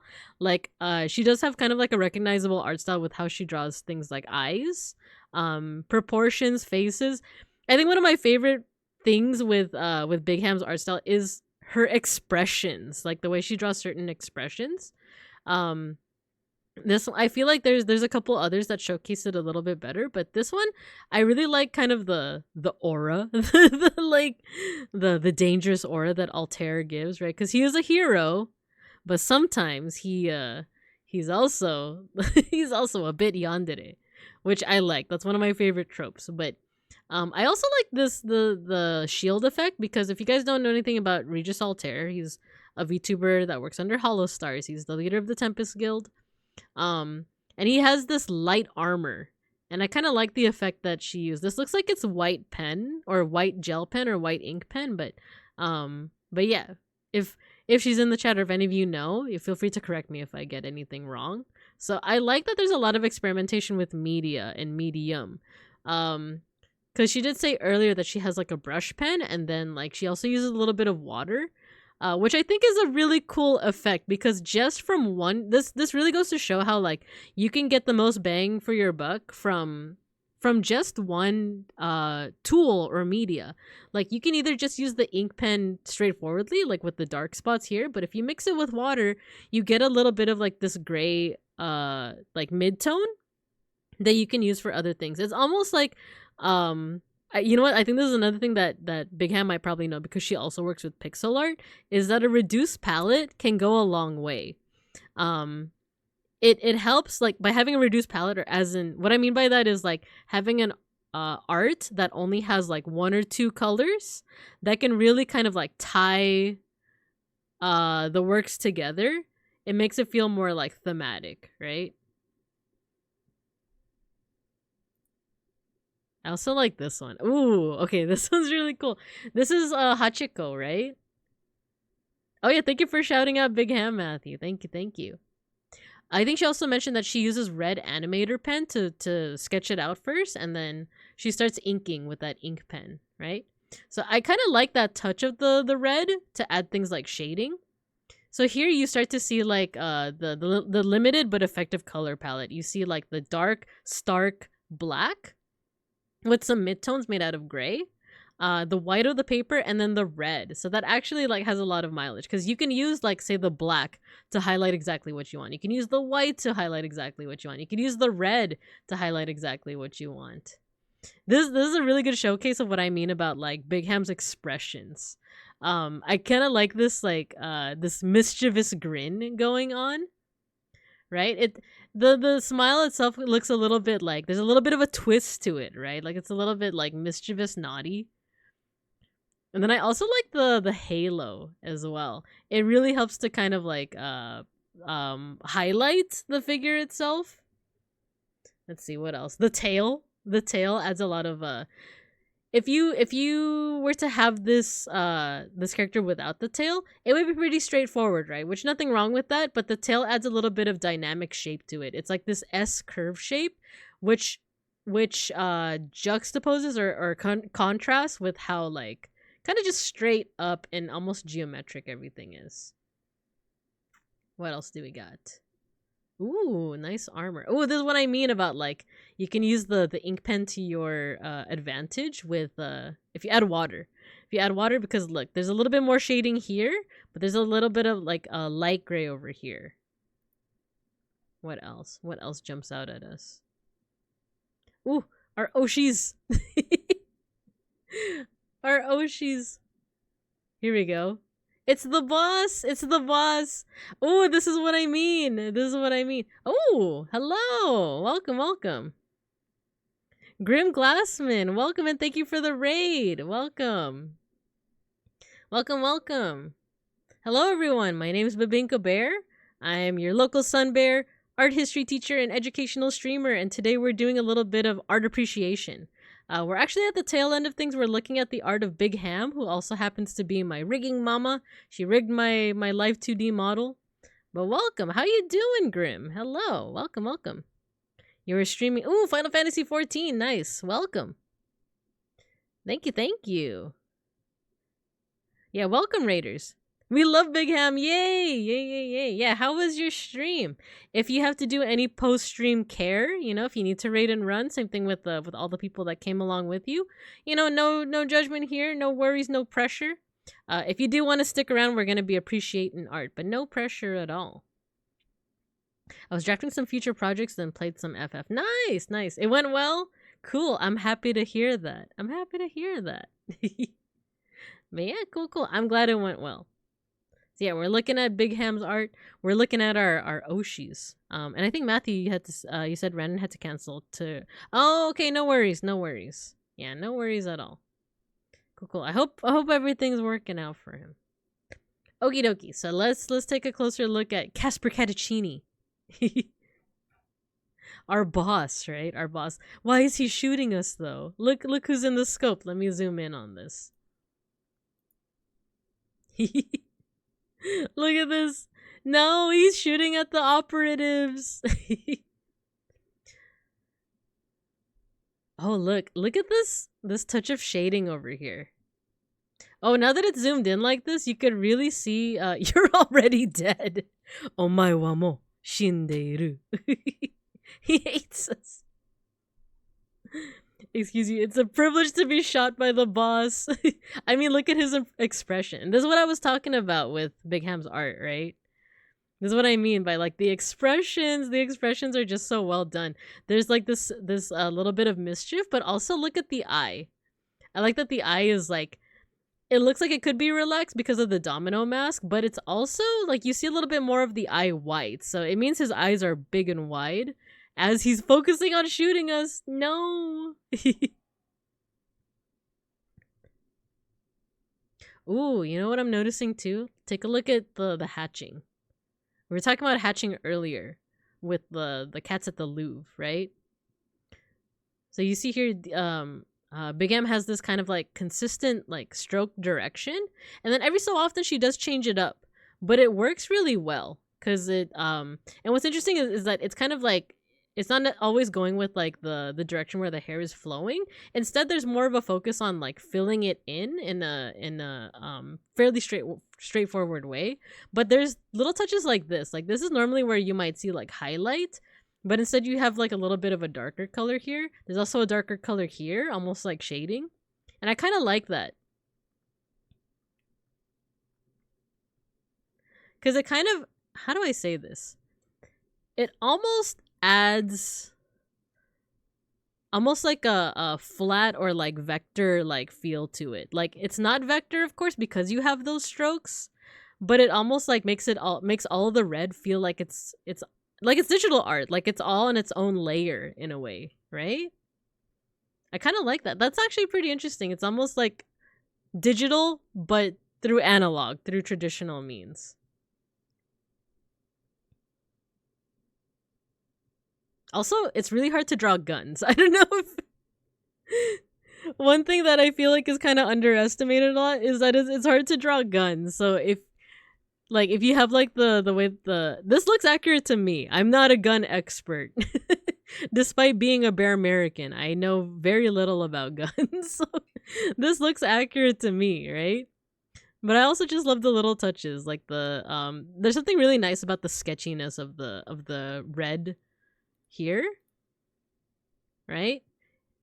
I kind of like how it's, you could kind of tell that Big Ham kind of kept it very loose as she was drawing it. Let's look at our other Oshi. If doing a gun drawing, you gotta use reference unless it's an imaginary space gun. Pew pew! Handsome. He's so handsome. Him. Yum yum yum. I kind of like juxtaposing these two. Look. This one is like predominantly red with the sketchiness, right? Here, this one also has like the sketchy lines, but it's more so black and white. The size of that Borgar with the fries. Wait, I like this. Wait, I'm gonna zoom in on this. Borgar.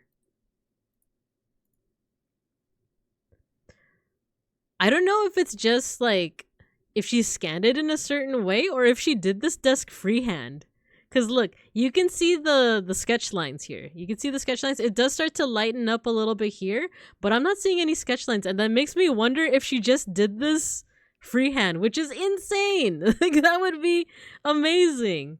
Because look at like the touches of character on the table. Like, she might have even just done this with like without a second thought. Like, because it looks very like line. But it looks like a table with just like I don't know, like you could see where like the splinters would be, or you could see where like the grain of the wood would be. I like the fries too. I kind of like when you could tell the strokes. Does that make sense? Like where you could see exactly where this person put the strokes and how they drew it. I kind of like that, and you see that here. This is what I mean by like it looks like she kept things very loose. It's something that I also want to work on too. That's the sound that he makes as he eats this burger. Classic Randon. That is a huge burger. I mean, Randon himself is a big guy, so it's like so interesting to. Oh, thank you for joining the class, Grim. Thank you. I appreciate you. What was I saying? Randon himself is a big guy. So if this burger is the size of his face, that's a massive burger. TBH, not sure why I wasn't already following. No worries. After the stream, I'll be following you guys back as well. Cass is like the cat in the whimsical cat drawing artist. Yeah, enjoy your last meal. Wait, you're so right. Wait, let me look. Enjoy your last meal.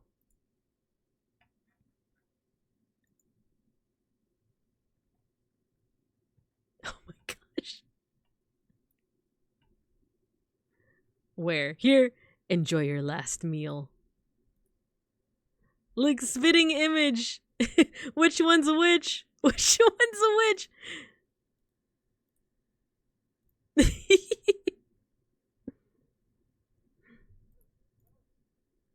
Okay, back to Randon and his burger. One thing I like. Look, is this gums? How often do you see gums? How often do you see gums in art that is like rendered so like so simply but also so effectively? They're the same image. Uncanny. Even things like the sesame seeds on the bun. You even see like this could either be like spittle or it could be sesame seeds that are flying off.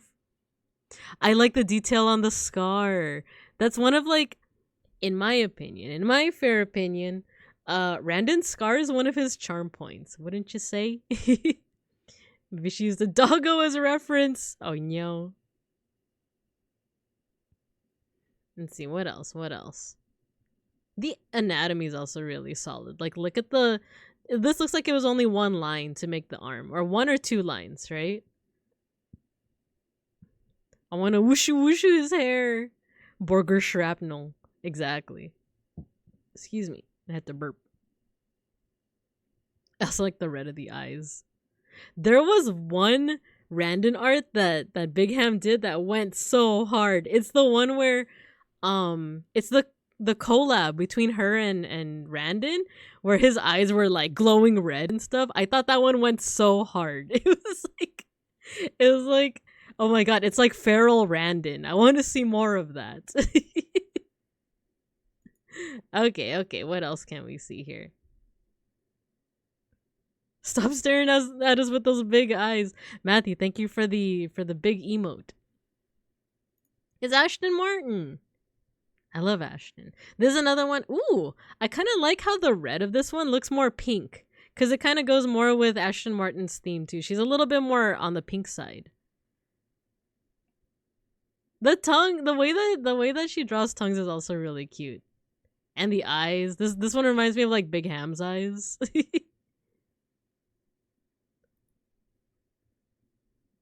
Okay, so there are some that like there was a little bit more experimentation with composition and space, quite literally space for this one. I'm not familiar with this VTuber, but they look very cute, right? They this penguin space VTuber. First of all, I love that there's so much detail on the suit itself, and that really brings out the simplicity of the design itself. Because I like how this reminds me of Eros, right? Who's another penguin. I don't think this is Eros. I think this is a different one. Right? Because it says Songo here. I don't think it's Pengi either. I'm not sure. Is it Songo VT? I'm not familiar with them, but like the design's really cute, right? Because yeah, I know Eros looks just like this, right? But I think Songo has like a space theme going. But that's what I like too, is that like if you stick with like a simple design, if you add a little bit of complexity into the suit or into something else, it kind of brings out that design.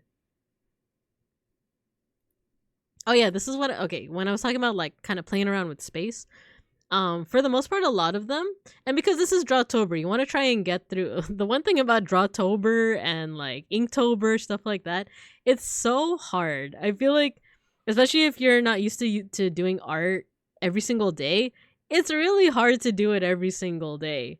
So like big props to Big Ham for doing this. But despite doing it every day, she also found time to just kind of also experiment with certain things.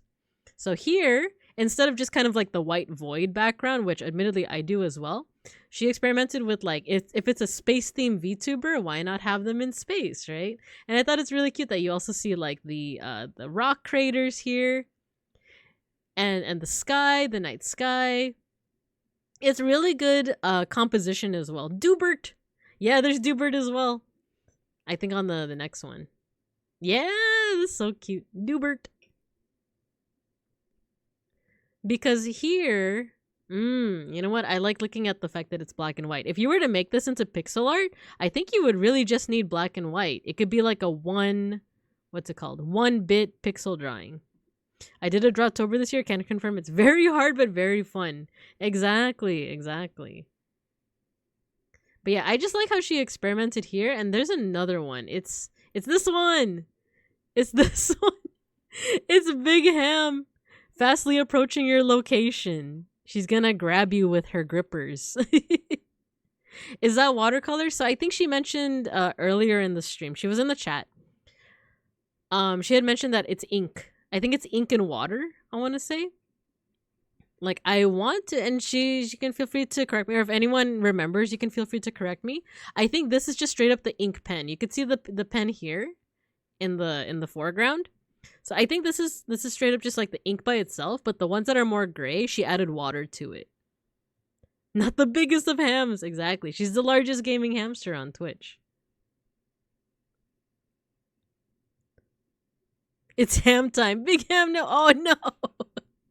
Red pencil, ink when comfy, and then just water. Yeah, exactly. Yeah, she inks in red as well, and which you can see. You can see some of the red here.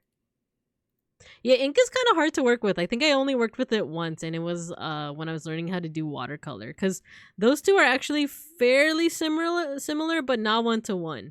The big thing with drawing with watercolor is like, you're mixing pigment with water, and it forms this kind of bead, like bead on the paper.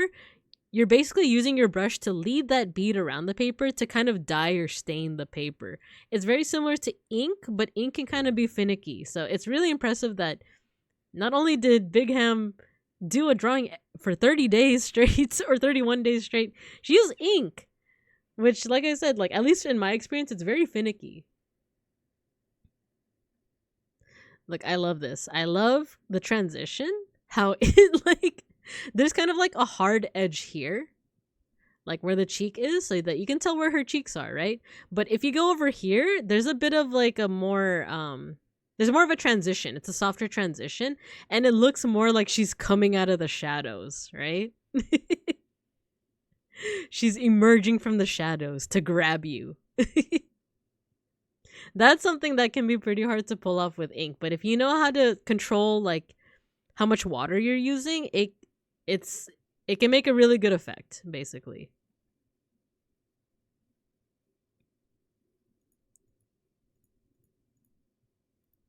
Okay, let's do one more. Because I am starting to feel my voice is going. I went to put together food, and now I see that it's time for us to die. We can appreciate the cheekiness. Exactly. Okay, let's finish off with biggest Hamus herself. See, this time you're not gonna die. But I also see that there's more of that experimentation with the background, because she really could have just left it all white and it would have still just been like really effective, but instead she chose to fill a lot of the background with black, with that ink color. And then she chose to use you still have like the lighter ink right here. I like the little hamster, it's going around on the pipes. But she also uses the red, really, the red pencil really nicely too. Because you see it here, you could see kind of like where she marked off where she thinks the shadow would be. Or not where she thinks, where the shadow is. And then she uses it more in places that would be more shaded. I also love Human Ham. If you guys didn't know, this is the human version of Big Ham. She occasionally streams with this model. So let's see. Yeah, I kind of like how there's like a darker red over here, like over here as well, like where the shading for the goggles would be. And also here in the mouth. But overall, it's just more of like a lighter red, almost like a pink. I have to resist using that channel point redeem every stream. I know, because a lot of her redeems are really cute, but a lot of her models are also really cute. I love Summer Ham. I love when she does like the little dance as Summer Ham. I think that's so cute. Let's do one more zoom in here. Ooh, this is a nice touch. The little highlight in the eyes here. I wonder if that was done with pen, because it doesn't look like last thing I'll talk about is basically like when it comes to watercolor, you usually have to do lightest to darkest, because the lightest part of your work is going to be the paper. It's going to be the paper that is like unpainted. So how to say this? So like all this part, for example, this part, the tooth, this part of the face, that's just the paper shining through. So you kind of have to, in some ways, you kind of have to think in reverse. So she probably like did the line, the sketch, and then she did the line. But in terms of how to actually like shade, you would have to, like, if you wanted this to be white, you either had to cover it with tape or masking fluid, or you just have to be really careful, basically. Quoting Big Ham because Twitch mod tools won't let them pin older messages. Pencil, brush. Usually do underdrawing and wetted animator. Okay, thank you, Matthew. Thank you, thank you. What was I saying? Oh yeah, so to preserve that white, you either have to be really careful with your brush, or you have to use masking tape, or you have to use masking fluid, basically. There's another artist that I can show that does this process really well, but she worked with acrylics, but it's kind of the same thing. Is it Sakura? Oh no, it's Madoka Kinoshita.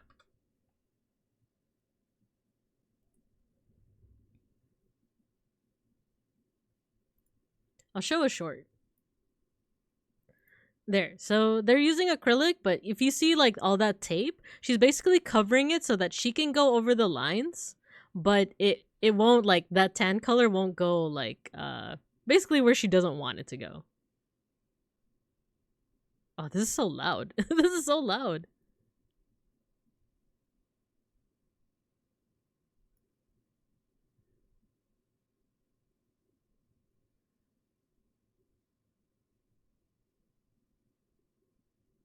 And then she takes off the tape eventually.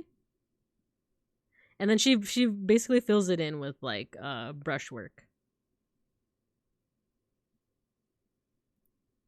When I think of masking fluid, I think of Heikala. She's also a really good example of that. If we have any of her process videos. Yeah, like this one. Let me reduce the sound. Yeah, this is a really good example of like let's see. Can we find one where she uses masking fluid?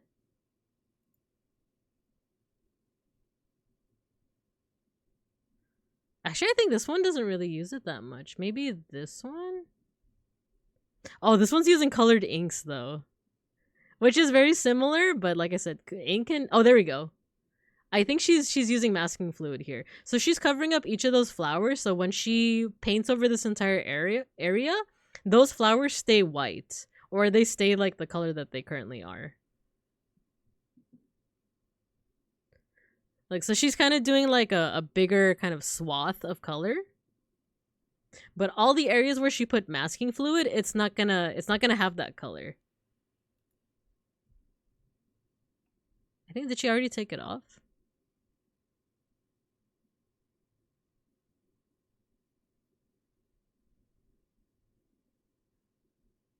I can't tell if she took it off already or not. I think it still has the masking fluid at this point.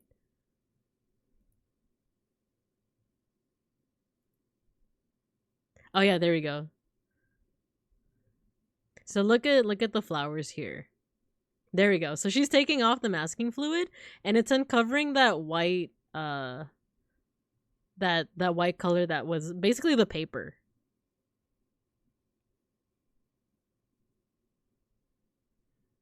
Yeah, so there you go. So that's basically like the same thing here.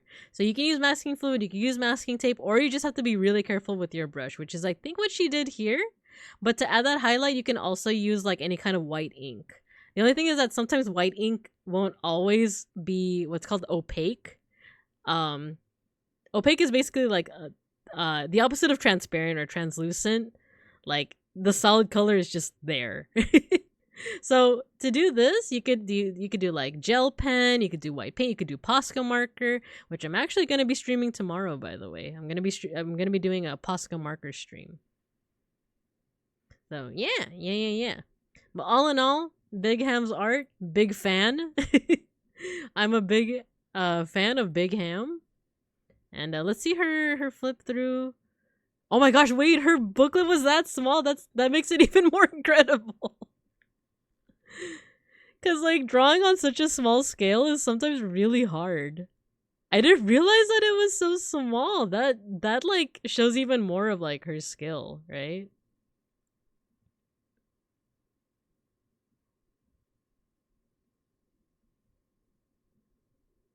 Big hand. Hamtastic.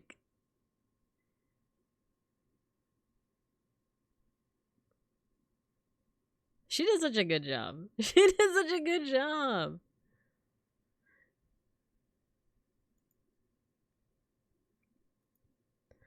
Alright guys. So that is the art of Big Ham. Let's go to her page.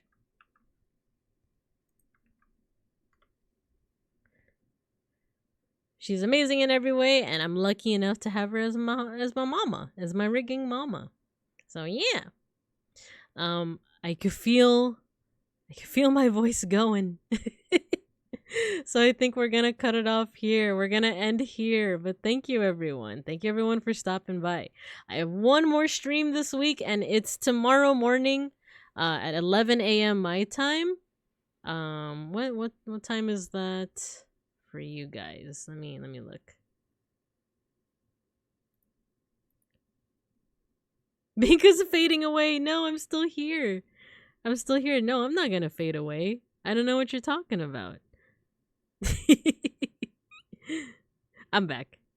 Thanks for such an interesting stream. You got it. Thank you for the stream. Yeah, of course, of course. Shall we mosh?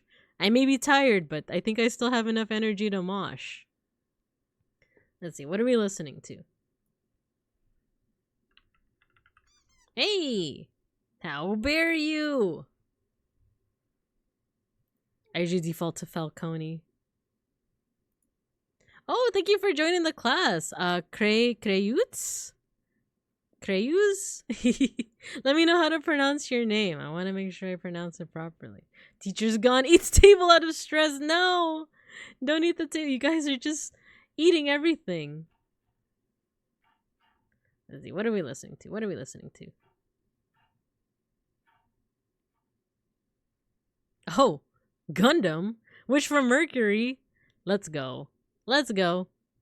Okay, let me stop the Spotify. Oh, there's also Yu-Gi-Oh! What the? What the? There's so many choices. Rhymes with Prius. Oh, Creus. Your model's so cute. Thank you. Thank you, Creus. And thank you for joining the class. Yeah. Miorine. Yeah, okay, let's do the blessing. Let's do the blessing. So, for any of the new students who just joined the class, we usually do something at the very end of stream. This is our end of stream mosh pit. All that is basically just pick an emote and spam it once you start hearing the music to mosh to. I'm also going to do a chat command, which makes all of your little avatars at the bottom there fight each other. But it's all luck-based, and it is not rigged. It's not rigged, I swear. While you guys are moshing, I'm going to decide who we're going to raid into. If you guys have any recommendations, feel free to let me know. But otherwise, once you hear the music, get to moshing.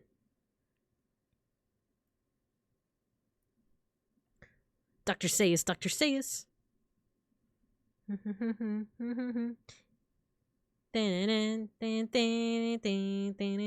Oh, let me bump it up a little. A-Ross is streaming. Okay. She lies, it's a rig. No, it's not. Alright, we're moshing.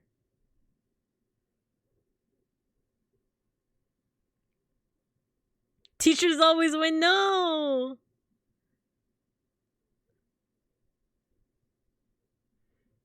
Nice, Creus. Right? Nice. You got your sticker.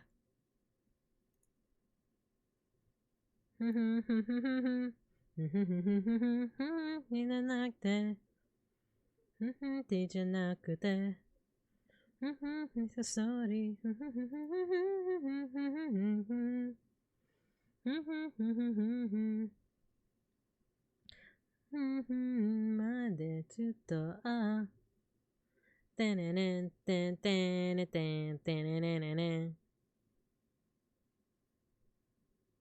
It's Patware versus Matthew. Who's getting it? Who's getting it?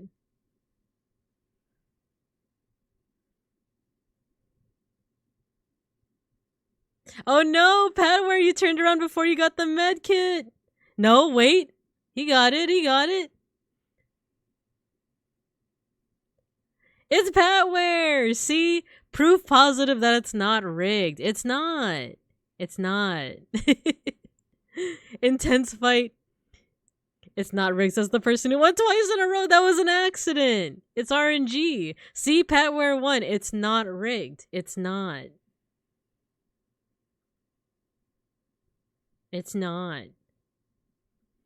But can you win? Round 2. Fight.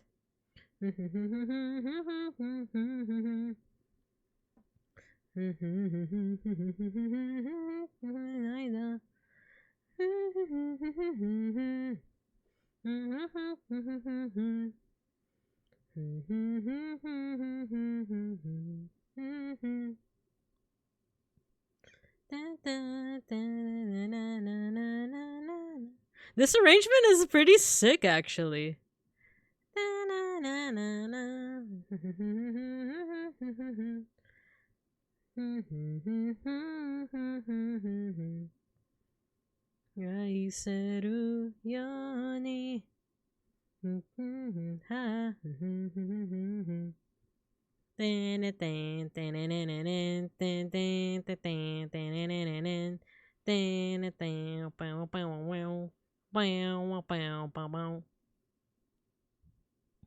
George, aren't you streaming? What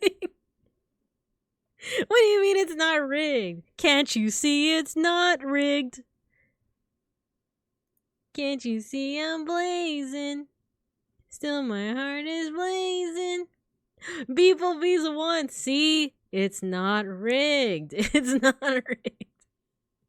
Which American would have been goated with 23 more episodes. I really thought it was going to get more episodes. I thought it was going to get another season. And then it just didn't. That's crazy. Can't you see George is employed? Can't you see I'm employed? That's one of my favorite redeems. Though we rated into George yesterday, though. We rated into him yesterday. Should we do 2 for 2? Because there's other folks streaming too. Oh no. Alright, tomorrow morning, you guys. Which is 11 a.m. PST, 2 p.m. EST, 6 p.m. GMT, and 3 a.m. JST. We're going to be doing some Posca markers. I won rigged! It's not rigged. It's not. Okay. We got quite a few choices here. We got Siri, we got Aros, we got Regulus, we got George, we got Osner, we got Bakunawa, we got Tunana Tatsumaki. This is a hard choice. I don't think we've ever rated into Tunana. They're really cool. I've only been able to like lurk in some of their streams, but I love their model. They seem very lively, and every time I do lurk, they always they always seem to banter really well with the chat. So I think we're gonna go ahead and raid into Tunana Tatsumaki. They're doing a just chatting stream right now, and I love their model. So I'll see you guys tomorrow morning. All right. I appreciate you guys. I appreciate you. Thanks for dropping by, as we appreciated some art. All right, guys. I hope you guys have a good morning, afternoon, or evening. And as always, I'll see you guys when I see you guys. Bye-bye.